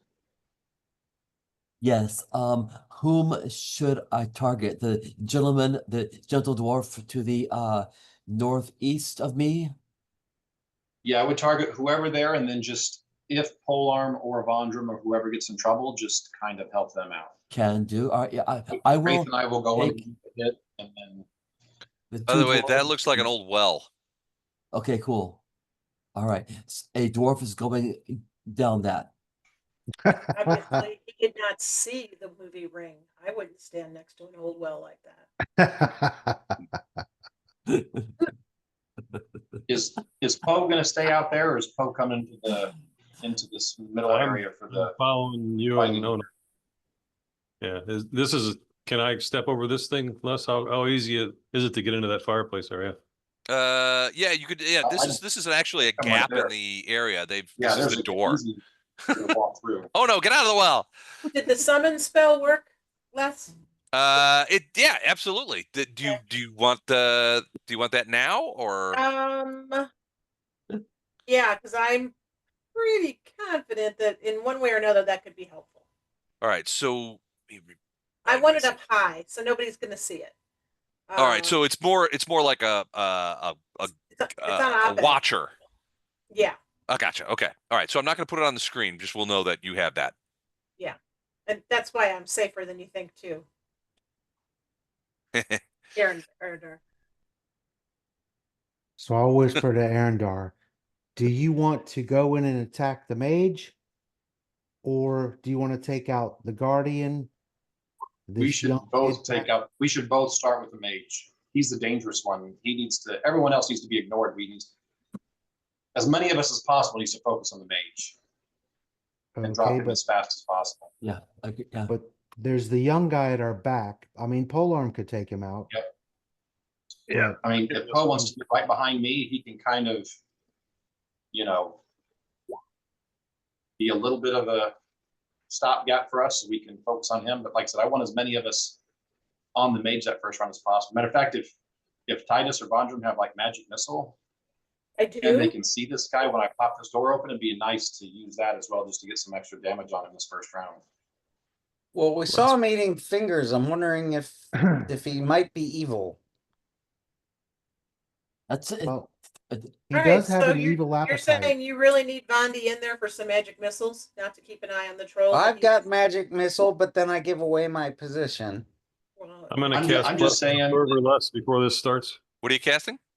Blessing of Fervor, Okay. the I'm 30 just foot range. saying, I don't know if Titus is in, but it'll definitely get all Well, the Vondi, fighters. I mean, Titus, you can get in there and you can shoot a couple magic missiles and get out. So that probably is easier. Yeah, for you and that's safer. fine. I've got to be on my all yeah, right. whoever So does I something will, active becomes visible. So you got And to worry about we're that. all but- going to be visible shortly, right? Yeah. Yeah. And this is counts. I really want to drop this mage as soon as possible because he is definitely the most dangerous, even more than the troll. This guy is the most dangerous guy on the battlefield. so isn't a magic missile just going to make him angry? No, because he's going to have a Arendar in his face with swords, and he's going to have wraiths shooting at him. Okay. Yeah. Like I said, I just want to do as much damage as possible, as fast as possible. Sure. Absolutely. I will shoot magic missile whenever you're ready. And this is a surprise round, correct? Whenever we start this, it will be. Yeah. So go Yes, in it and is. go in and stab him in the neck. What? Huh? Be careful not to hurt anyone, guys, okay? Is everybody where they want to be when this fight starts? Am I in I a think- good spot for magic missile? Yeah, I think so. I mean, I Yeah. was gonna go right above Arendar, but it won't let me. Well, matter of fact, you could be way back here and even, probably 10 feet, 20 feet up in the Even air. like because here. because I'm going to basically push this thing open, which is going to open this side of the tent as I rush in to attack. All right. And magic missile automatically hits as long as you see any sliver of him. So all you have to do is catch a glimpse of him. You cast that spell, those things are going to hit. Okay. I'm down. I'm getting jiggy with it. All right, Andar, you get to kick this off. All right. Okay. All right. We Let's got lessons. let's roll. You guys do get us obviously you guys get a surprise round. Right. But let's go ahead and roll initiative. That way, when we hit round 1, we know who's who. Yeah. All right. Here comes initiative. Well, there's something Okay. fun. Where am I? Oh. Where, I did roll 1. where did I go? Hold on. Where am I? Where's okay. Oh no, has left the room. I'm sorry, friends. Let me find him. Oh no. Ono has left the building. Here he is. Here he is. Okay, here we go. Initiative. Yes, sir. Handle animal. Okay, there it is. All Yeah, right. great. That's a good initiative. Whew. Okay. Really? Huh? Geez. I hope that's the lowest roll I get today. A Goodness gracious. 17? That's terrible. It's terrible. For You didn't see no, the rest of our very initiative. low roll. It's a very low roll. It was an 11. Yes, but still, I have. So that's over the 50% mark. If you're gonna use Yeah. logic and reason, you know? I'm sorry, I didn't realize I was speaking to my girlfriend. You poor baby. Really? Thank you. I empathize with your only rolling a 17. That's much nicer, thank you. But it's true. I rolled better than the average, and here I am whining and moaning about it. Chuck, Wow. the modern sensitive man. I know, Got it. right? I wasn't going to use the terms whining and All moaning. girlfriends whine. I'm just here to say some of it's just. I've bitch. learned not to use the words whining and moaning. That's bad, apparently. Oh, yes, Camera's yes, down I for it, agree with still. you. Okay, well, after I surprise this guy, I hope he will give me some time of day or something. Oh, he's gonna give you something. It's gonna be really angry at me too. Sorry. Okay. Less is All wrong. right, there's a bunch of stuff going on. All right, let's Ah, shake this up jeez. a little bit here. Okay, get the round up there. So we're on round 0. Where is Poe? Poe is right there where he should be. Awesome. All right. All right. So who wants to go first in the surprise round? Arendar, I think, is I have gonna to because I'm the one that opened the door. So he's gonna throw open the tent doors and then rush this guy. All right. yeah, well, I'm just gonna take a 5-foot step into right here, Okay. and then I'm using the extra attack from Blessing of Fervor. Okay. Wow. So you're basically just attacking the guy straight up. Oh yeah, All right. Seems, Wow. I don't know, mean. yeah. He's trying to kill us. I don't know how many people have really called Arendar nice. I mean, Look at the initiatives on these bad guys. What up? Hey, I was rolling shitty detection rolls, but initiative once alerted, they're pretty solid. All right, so you slip in 5-foot step, full attack, with the Blessing of Fervor. So you swings his Falcata. 31 is going to hit. It is not, I don't think, a potential crit, so no worries there. nope. And then you swing again. 15 is going to miss. Okay. Now this is just the regular 2 attacks. So I'm gonna do the same thing again, and it's gonna be the first one as my What? Whoa, whoa, whoa. How many attacks do you get? 2, but I've got the extra attack from Blessing of Fervor, which is an extra. Oh, just the Termitus, first so one I'm then. doing Okay. that again, and it's just gonna be the first attack. Gotcha.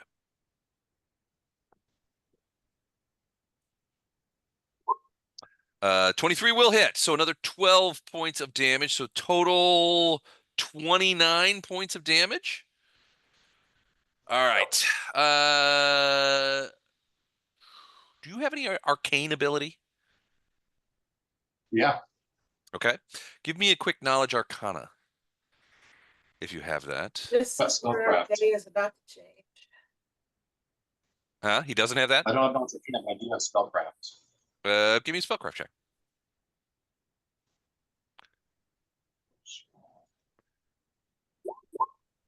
Uh, 21. Yeah, when you expected your falcata to bury itself deeply into the guy, but something is toughening up its skin, perhaps to a stony-like consistency. Okay. All right. All right, so that's Wraith. Or I'm sorry, Arendar. that's Arendar. And you are now visible. Who's going next? Titus, you want to send those magic missiles? Sure, if you think it'll make a difference, here we go. Oh yeah, they will.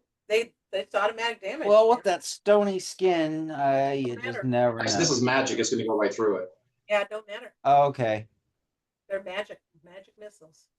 Yep, magic missiles. All right. So how many are so you materialize as the first missile exits your fingers. You materialize, and that guy below you looks up like this, like, holy shnikes, there's an invader.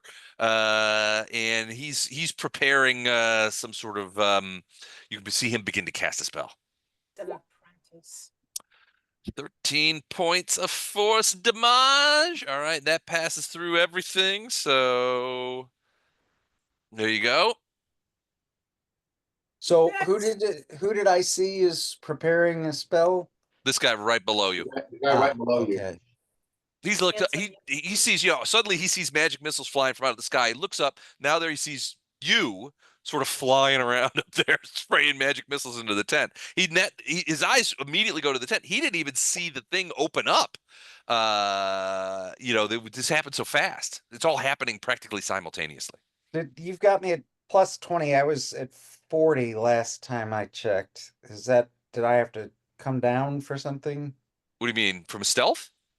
No, from height. Did you want to be 40 feet? I worried that the angle was too steep. Oh, okay. Then that's a reasonable Maybe- explanation. Let's split the difference and say 30. Okay. So now my turn. It depends. You guys, it's still surprise round. So Yeah, so I'll take my turn. okay. So Which is you firing arrows at this guy? yeah, Just blasting away. Okay. 21 will hit. 19 will also hit. Sadly, just barely they will hit though. So both So- hit. 18 points of damage plus 6 points of sneak attack and 2 bleed. And then 14 points of damage, another 6 points of sneak attack, and 2 bleed. All right. To bleed or not to bleed. Now the bleed doesn't stack, so it's 2 bleed total. Okay. But the sneak attack is for each hit, Yep. It's 12. and they're each +1 because I'm within 30 feet.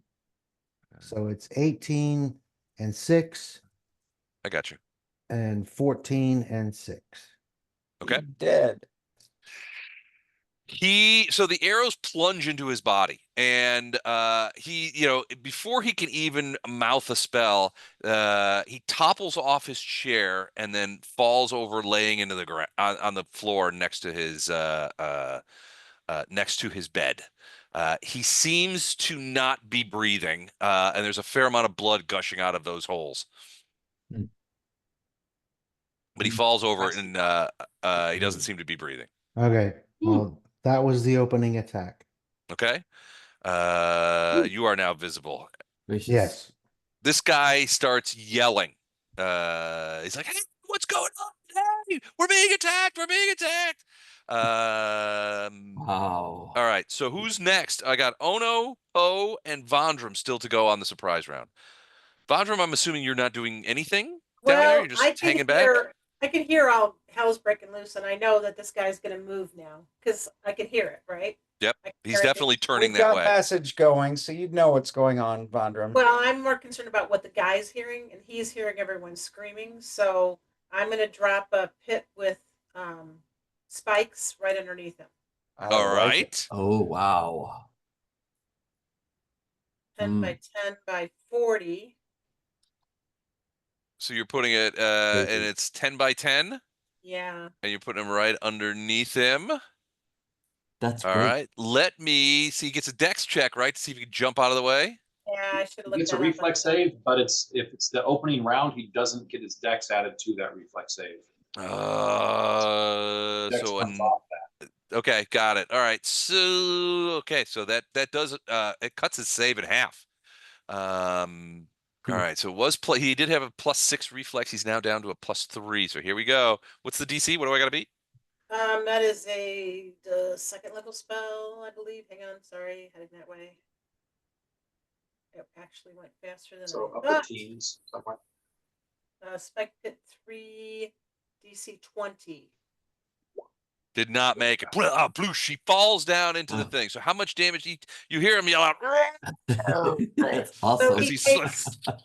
he's going to take damage for falling 40 feet, right? Yep. Nice one. Yep. That's 46. So they fall 46, and then it's Nice. piercing And then damage. whatever the spikes are, yeah. So 66. And that looks Wow, nicely done. I hate pits. Ow, my foot. Ow, my ace. 25 points of damage. Okay. Well, let me check something real quick. Okay.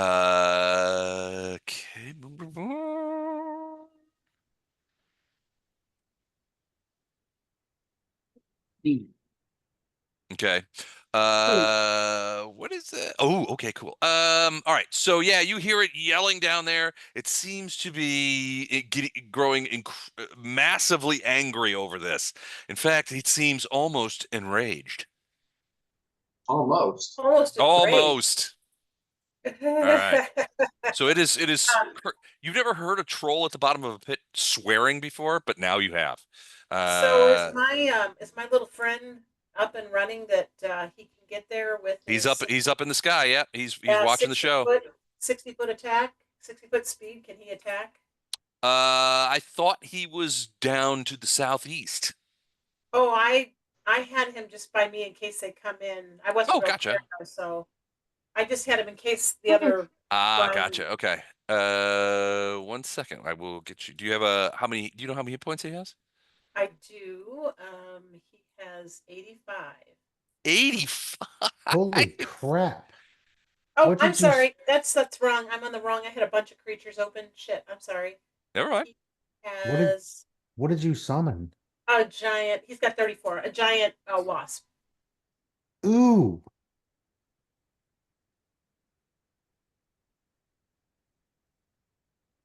So he's got a flight of 60 foot though. Yeah. If you had him by you, or would he have been this close? He would have been up in the air. I think he would have been within 100 feet. I mean, I just had him in our area, so. Okay. 60 foot. I mean, if you're thinking about flying him down into the pit to attack the troll, Yes. it'd probably have to be next round, but it would definitely be next round. Okay, that's fine. That's fine. Okay. So we'll just plant him over to the side here. Sure. So that he is there. You should be able to move him as well. Okay. So if you want to put him into a different spot. And then I can move too, right? Because correct. Yeah, that spell was already done. Okay, so well, and the spell for the pit, I can get one movement with the spell for the pit, right? That's correct. Yep. Okay, all right, I'll move myself that direction to the next tree. Okay. Moving close. Tree to tree. All right. Poe and Ono. Yes, sir. You have a surprise round before we jump into. Okay. I mean, I just plan to use flurry of blows on this unfortunate about to be knocked out young dwarf. Well, now- he's definitely now looking that way. He's heard the other guy yelling. He's like, "Oh no, I've screwed up my job." You know, that kind of thing. All right. Well, Liz, I have a question. Sure. I was reading up about flurry of blows, and I hmm pasted the copy text for flurry of blows. Okay. It says at 8th level, the monk can make 2 additional attacks when he uses flurry of blows, as if using improved 2-weapon fighting. That is accurate. So yeah, you get 2 additional attacks with So, flurry of blows. A total of 3. Unless you already have multiple attacks, I believe you'll I be have on 2 one. on top of your current attack rate. Right. I believe up until level 8, I just had 1 attack per round. Okay. Am I wrong about that? So then Let me check that.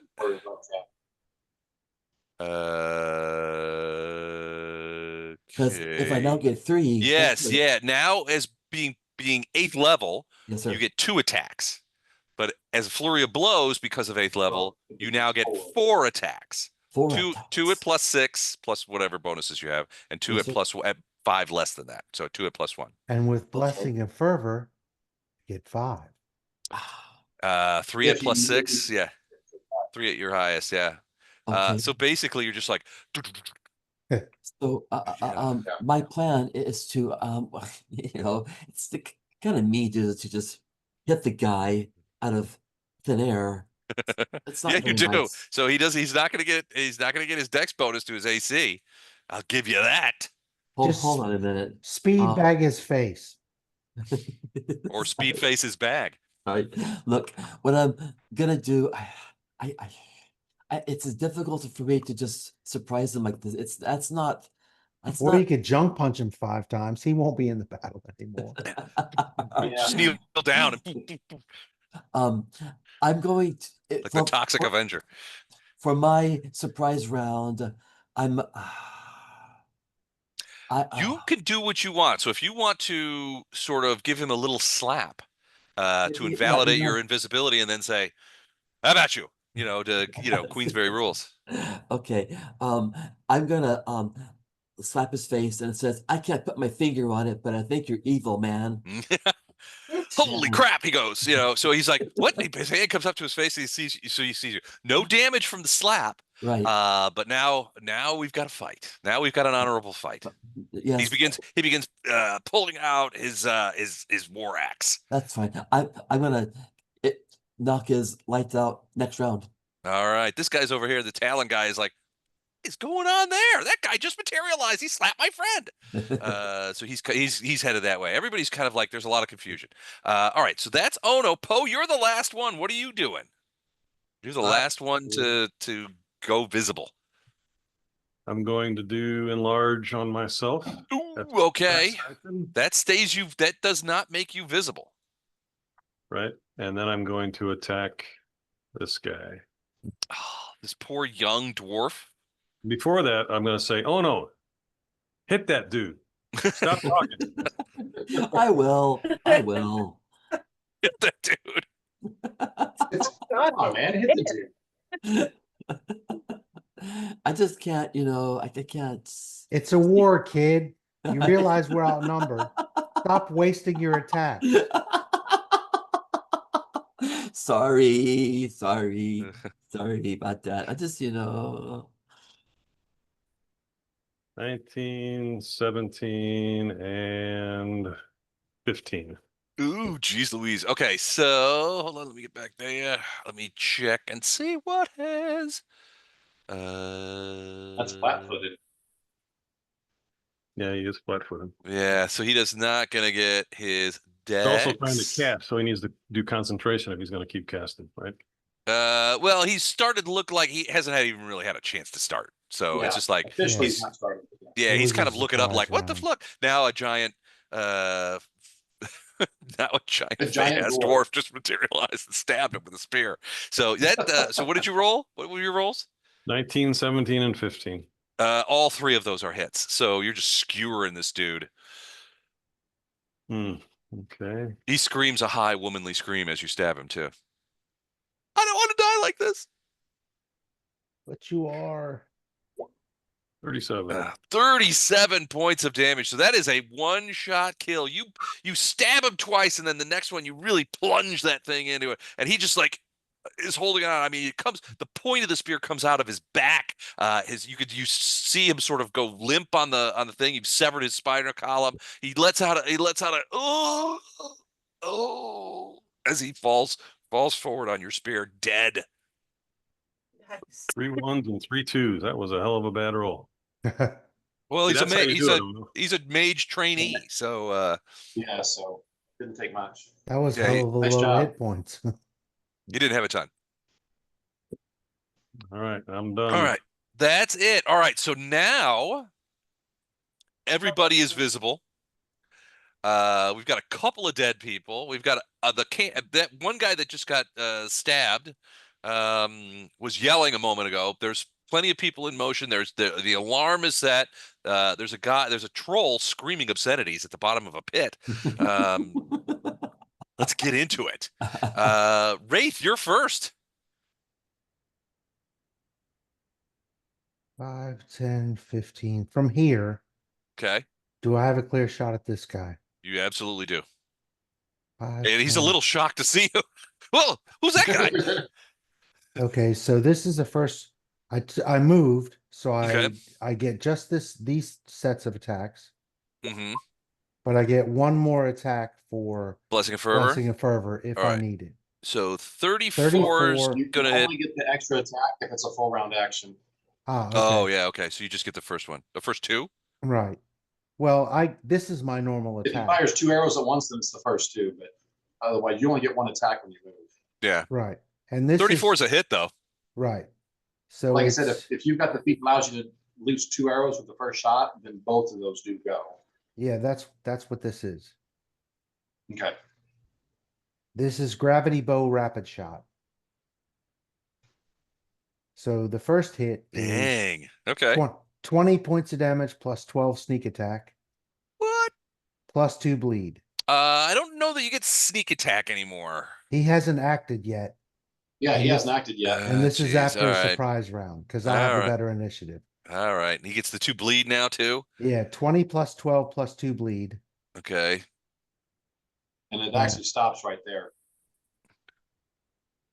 That's not 2 arrows with the damage. Do you have But like I that said- 2 arrows at a time kind of thing? Yeah, it's rapid shot. I was talking about the many shot or whatever that feat is. That's the It's many only shot. way you get multiple. That's the only way way you get multiple arrows with a single attack. Okay. Like you can't okay. do rapid shot and move. That was still one heck of a hit. I can't Okay. do that. 20, 32 plus 2 bleed. Yep. 32 points of damage. Yep. A single And freaking I've arrow. taken it off, and I've marked him for the 2 bleed. Yeah, so you got him high. You found a crack in his armor, and the arrow just slipped in. You know, it's like one of those armpit shots. So blood is pouring down his side. And discoloring his tabard, his talon tabard, as he staggers backwards. Unhooking his battle axe from, or it looks like he might be getting a throwing axe out of some sort. All right. He's dead. So next is, who's this guy? Oh, he's him. All right. So 1 second. He's going to, all right, so he's dead. So he's going to, what is he going to do?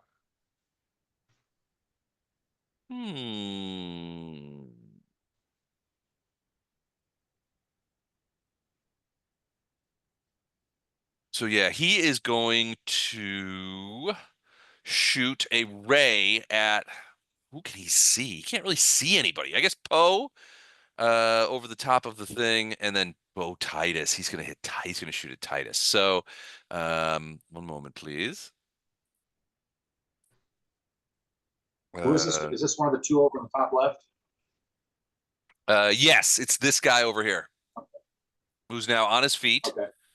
He stood up, and he's fired some sort of ray at Titus. I know what ray it is. And it is, what is his bone?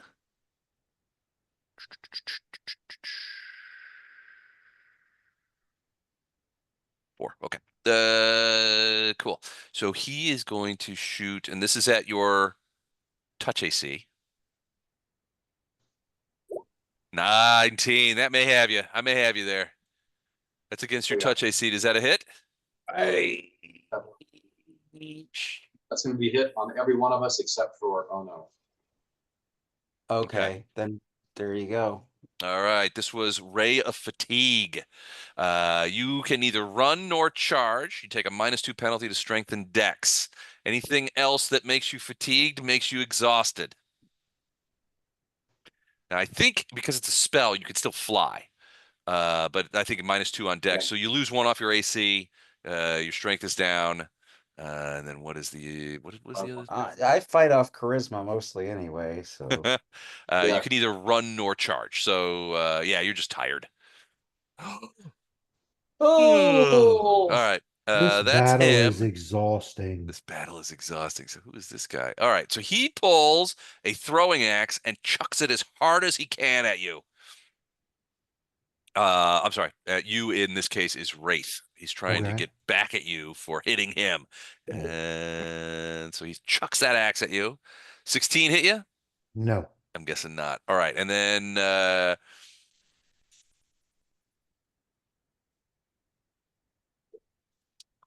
he's going to use his move equivalent to pull his battle axe, and it looks like he's getting ready to charge you. Okay. Okay. Hold on 1 second. So they're typical talons. Not very bright.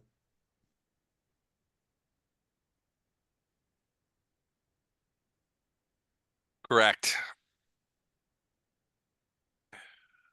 All right, that's him. That's him. Vondram. So You hear cursing, blue streak. I mean, you're hearing troll swear words out of there that you've never heard before. they're making me kind of giggle. He's making the combination swears. I mean, some of them are just unbelievable. So I'm going to 5, 10, 15, 20. I'm going to take a move here. When I look at that pit, I should be able to look at the back side here from where I'm at amongst Yep. the detritus. Do I see any kind of stone, or is it all solid mud? There's rocks here in the area, these big ones, so I'm hoping that there's some type of stone within the walls of the pit. Yeah, there is. I mean, there's a lot of subterranean rock here. Remember, you're on top of a mountain. Yeah, that's what I thought. A So mountain here's range. my So it's next mostly question. stone. There's So when you have a skinny bit of little sort of shitty looking dirt at the top, and then the rest of it is rock. Okay, perfect. So what I'd like to do, I did the math based on 10 cubic foot. I have 18 cubic foot total to work with. Okay. What I'd like to do is create a cap of stone for this pit, but I want to push it down right on top of his head, so he doesn't have room to really move Oh, or wow. negotiate or climb. That's crazy. So you're sealing him in? I love Yeah, it. yeah. Oh, that's brutal. So we love it. won't hear his screams as much, but I want to see, like, I don't know how this forms. Does it form from the sides or does it come down? Or because I want to push him down as far as possible so he has really restricted movement to not be able to beat his way out. So what was the spell again they're using? Stone shape, and they really don't go into that, so it's kind of a DM thing, like what Stone shape. All right. So yeah, basically you're pulling stone away from the sides of the pit to form a cover just over the top of him. So you're actually going to have to be standing looking down to see this, but then you're just basically like, you're just going and closing up I mean, it's sort of like sealing up puff pastry. And you're just sort of smashing it together. I just move. I've got enough move to go one more, so I should be able to see All right. where I was standing. So yeah, and you just have to tell me how much movement you can restrict. The pit's 40 foot deep. He's 9 foot tall. I'm assuming. Yeah, I mean, you could put it like 10 feet above him. He's not going anywhere. I would like it 9 foot 1 inches. I would like it 8 foot above the Right floor on top of him. Okay. I'd like to smush him down and really Brutal. remove his ability to move. Okay. Yeah, you could. Yeah, you could do that right over the top of him. Yeah, This that's is what I right do. out of Edgar Allan Poe. Is that what you do? That's my move. Okay. And The then pit that is wasp, sealed. the wasp can now. Well, wait a second. Did you want the wasp to fly down there before you seal him in? So you seal him in with the wasp? I think he's going to be sufficiently trapped, and that does seem a little barbaric. My God, that's awful, awful. Yeah, because the way this spell ends is basically the pit rises when it is done. So he's going to be rise into the stone. He's going to and be have nowhere smushed go. into it. It's going to be, yeah. That's a horrible. How horrible thick way is to- how I thick was is the just going to cap? tell you that the stone is 7.8 inches thick. Oh So my it's 7 God. inches thick. Yeah, he's going to just get smooshed up into it when the spell ends. Now, wasp or no Awesome. wasp? And so the wasp, is this guy moving? Do I see this guy moving? Yeah, in he's this running towards the compound. He's Well, looking like that's- he's going to jump on this wagon. He's Can't gonna jump believe on in the all the wagon. years of playing, I've never seen this done. That's beautiful. No, Yeah, well Nicely done. played. Nicely But I done. would think the wasp would be looking for a country club. That's a good point. Country club. I think Yeah. he's Open looking can for of the soda. ass of a red-headed dwarf is what I think he's looking for. So the wasp is going to fly towards that guy. Yeah, that's where he's headed. All right. So what's his flight speed? Is it 60? 16, Okay. 16. Yeah, he'll get there. And I guess it's a sting, so that's a touch attack, right? It is. No, it's a regular. It's a not a regular touch, attack. it's a regular attack. Wouldn't it be a touch attack if you're stinging with your? I mean, you're. No, Well, he's got armor and stuff You on. still So you still got to pierce through armor and stuff, so. All right. Seemed like a great idea. If I could get it past our DM. Okay. Ready? all right, hold on. Let me get you. See what it's giant wasp. Yeah, he's +6, and he has poison. Jesus Christ. So did that hit? 19? 19. Yeah. Yes, 19 will hit that guy. Hmm. And now he begins screaming a high womanly scream. Shit, now I need another pit. 10 points, and I have to make so according to this, poison, it's a fortitude save, DC 18, causes dex damage. All right, so I do get a bonus there. How does that work? Say frequency 1 per round. Ooh, he made it. So all good. Yeah, he made his DC, so no poison damage, but he did take a sting for 10 points of damage from a wasp that has appeared in the mountains out of nowhere and is now stinging him. Actually, you know what? I want to do this Hmm. Doesn't even tell you how big it is. the wasp. Yeah. Giant wasp is large sized. So it doesn't say exactly. So I'm saying he's probably 6 feet across. Oh, that's horrifying. That's too. a big freaking wasp. Where we go? Here, I'm gonna switch him out for a cooler looking wasp. The stinger is the size of a sword and drips with venom. Nice. Yeah, he's making a lot of weirdly squeaky noises. All right, there. That's a cool looking wasp. So let's put his name back up. That circle can go away if it's bothering you, by the way. It was just Okay, you want me to get rid of it? if you want. I just let you know that was a arc. Gotcha. Okay.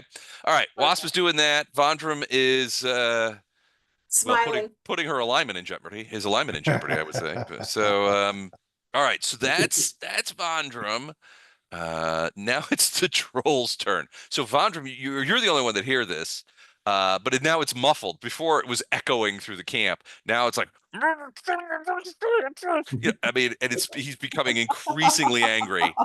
It's gone to 11. You can hear what sounds suspiciously like him punching that cap of stone. And even with his strength, I mean, you could see it kind of like, it is kind of like he's hitting it hard and probably damaging himself doing it. He's he's hitting down. under. He's doing like punches. You can hear him hitting it, and he's screaming in anger and rage. But he's 9 foot tall and it's a 40-foot pit. Yeah, but his arms are down here. I can hit something above my head. Put the stone down low. Yeah, I mean, the stone's down low, but he still has room between the wall and his body to punch up. Yeah. Yeah, he's punching up, but he's not. I mean, it doesn't look like he's. It doesn't look like he's doing an incredible amount of damage. All right. Control starve to death?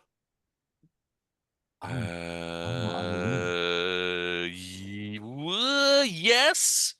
Well, that's a good question. I don't know. Considering that I'm assuming that it would take a great deal of time, but I'm assuming yes. Their regeneration creates, so realistically, from a biological standpoint, regeneration would use up a huge amount of energy. That's why trolls are always eating. Yeah. They're always eating, and they'll eat almost anything. So yeah, if he was sealed down there and could not get out, then he wouldn't. Eventually, his ability to regenerate would die off because he wouldn't be able to fuel it. So yes, they can starve. Trolls can starve. That's canon now. Okay. Sweet. That'll work. I got a blog post now. New way to deal with trolls. That's awesome. Or switch them. Switch them. They could dig out if it wasn't stone, but in a mountain. A nice troll paste. Yeah. Well, but they regenerate. So that eventually starves. It eventually starves. Yeah, if he's stuck. So all right. Oh no, you're up. Yes, sir. Well, if this guy hasn't had time to hit me yet, I'm gonna hit him. Now, I am not sure how this flurry of blows is gonna work now, because I've been doing just one or two, or maybe two. So you got 4 now. Yes, sir. And with Blessing of Fervor, technically you have 5. Yes. Okay. So should I?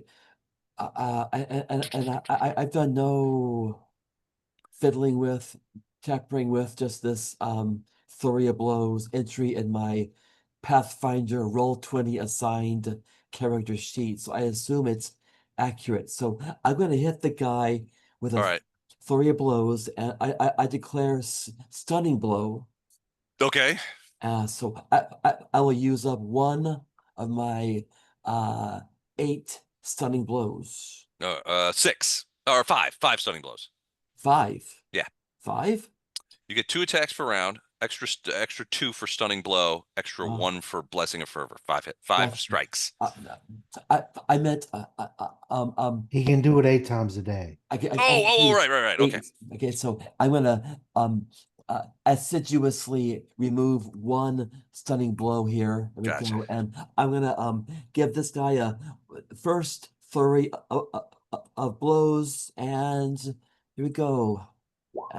21. All right, 21. All right, so the first one definitely hit. The other 3 miss. Now roll one more for the Blessing of Fervor. Just roll that Okay, thing again so and see here if we you get go. one more at your highest level. Let me do that real fast. So the and first one is the stunning. Ooh, the 5th one hits. So, all right. So we've got 2 hits from Yes, stunning sir. of blows for 14 points of bludge Right. plus stunning fist, which Yes, sir. means he is stunned for 1 round. And I also It's a have, fortitude save. Okay. Fort save. Let me go ahead um, and do that right now. Ooh, 22. He probably made that. okay. He did make it. He did not? He did make it, yes. Oh, okay. Okay, all So right. he's not stunned, but he does take Good. 14 points of damage. So Okay. let me ask you this. Yes, sir. Is this lethal damage or non-lethal damage? Oh, I did not declare it was I'm non-lethal. giving you the Although, opportunity now. actually, previously, I think in a previous game, I had said that unless I state otherwise, it's non-lethal. Okay, I like that. Yes, you I did say that. my default, if I don't speak, is non-lethal. So I hurt his nose, hurt his jaw, hurt his feelings. 14 points of damage. Yeah, you broke his nose. Okay.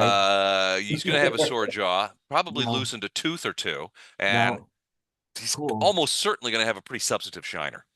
Now I think I get 3 more shots at him, right? No, those were the shots. So you had 4 attacks plus 1 is 5. That's your 5 attacks.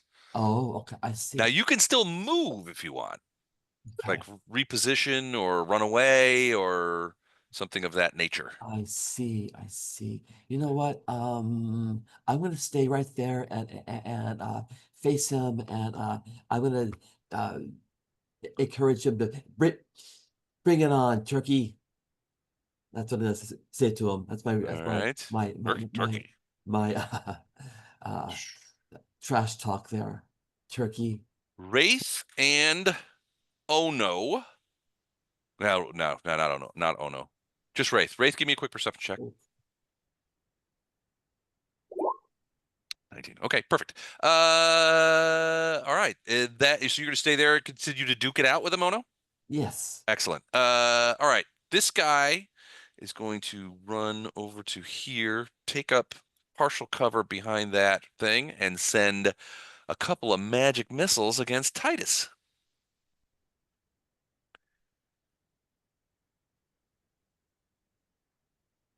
Wow.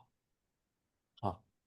He does not like that. So 2 magic missiles slam into your side, Titus, for 6 points of damage. All right. So I'm not clear on what damage I suffered from that last attack. There was no hit point damage. You're just fatigued. You're just fatigued. Oh, Yeah, it was condition. okay. You're fatigue condition. Okay. All right. Next up, this guy. He unholsters his battle axe and takes a swing at Ono with it. Me? Yes, indeed. All right. In fact, he gets 2 swings. 2 swings. Ooh, geez. 23 and a natural 1. Let me see what happens there. Does a 12 hit you? That's going to be a confirmed fumble. I can smell it. Nothing hit me. That is a confirmed fumble. 23 didn't hit you? No, sir. Damn. All right. Confirmed melee fumble. Jeez. Better to give, this one's called. Your attack damages you instead. Use your target's strength modifier when calculating the damage. All right. What is your strength modifier? Oh, Plus no. 2. Plus 2. All right. So he hits himself for a D8 battle axe shot. Plus 2 for 6 points of damage. Now that's lethal damage. That nose is looking even more broke. I will say, And did you? Okay. nice going there. We just big don't guy. see the non-lethal damage. As I say, I don't see him damaged at all.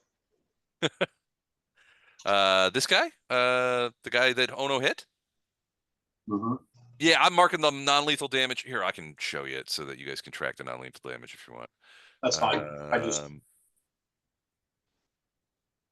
Okay, and then this would be at 16. All right, so this will be in the non-lethal damage will be in the green bar. okay, cool. Lethal damage is in the red bar. All right, Titus, you just got zapped, man. You gonna stand for that?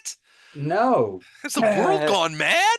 It's Both gone of those mad. mages over there They look like marshmallows to me, so they need to be toasted with fireball. Oh, wow. And they're just Oh, within a 20-foot radius of each no. other. You're fireballing them?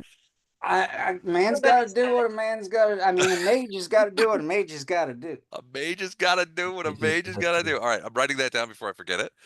That's awesome. You know, you can't just do that to me. Very nice. You can't. I'm too pretty. He is. He's too pretty to get hit by magic missiles. What is that? Is that a 40-foot raid or a 20-foot raid? The range is Oh Radius no, the doesn't radius matter, of but it's- yeah, Radius you'll hit is him. 20, so They're it's 40 way feet within across. range. Radius is 20.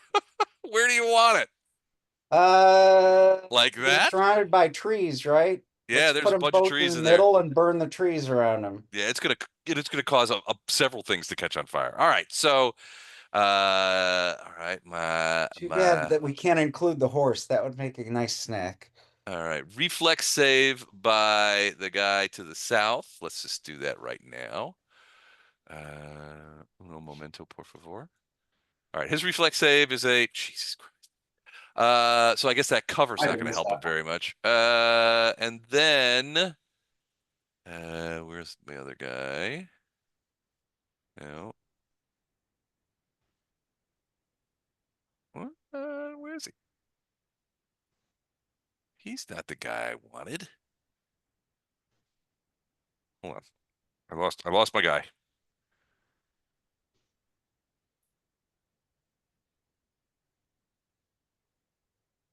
Ah, there we are. That's the guy I want. His reef is even worse. So this ought to be fun. Let's see how it happens here. Yeah, that's another one. I rolled a 1 and a 2. So max damage on those, not max damage, but no reflex saves on that. Full damage. Full damage, I should say. Yeah, exactly. So What about the thing in the tent? that's not going to be an issue since it was a rat. Oh, okay. So the rat is incinerated essentially. And it was Yes. in a cage too. So it was, one of their experiments. How much hit points? Oh, 8d6. 86. Okay. Let me bring that up. Thank you, Mike. I appreciate that. Let's see. 8d6. Wow. It's pretty good. And let's roll. 31. 31 points. All right. So that is, ooh, geez Louise. All right. So it's going to kill it. That guy's blown up. This guy is barely alive. The tent is on fire. The trees are on fire.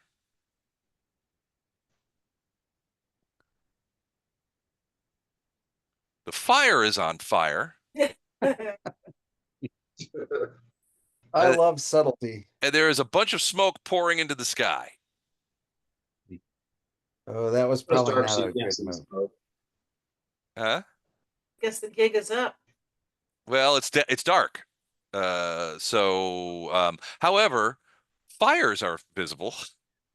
Smoke is less so, but fires are definitely visible. There's a lot of things on They fire got a over lot there. more visible over there. And All right, almost- boom. He's out of the game. Other guy dead. All right, so that's Titus Poe. You're up. So you just stabbed a guy to death, basically impaled a young dwarvish mage like you were skewering a shrimp. You see, you in your large state, you can see a bunch of guys basically coming towards. This guy is actually coming towards Aaron. Arendar's still in the tent, right? Uh, Yeah, I'm in the corner of the tent. All right, so this guy's coming up here. He didn't move. This guy's fighting things. All right, so we'll get to those guys here in a minute. Go ahead. So Okay. you're standing above. You could pretty much see what's going on. You just saw the area over there just erupt in flames. To your eyes, that's definitely a Titus maneuver. There's guys fighting on either side. You can see pretty much everybody. Yeah, I can reach this guy, I think, with reach, right? I've got a 10 foot. 10-foot reach. Let's see. Is it 10 foot normally or is it 5 foot normally? It's normally 10 foot actually, yeah, so it would be 20, I guess. So it'd be So 15 feet. yeah, you can get him. It'd be 15 feet now, so yeah. Right.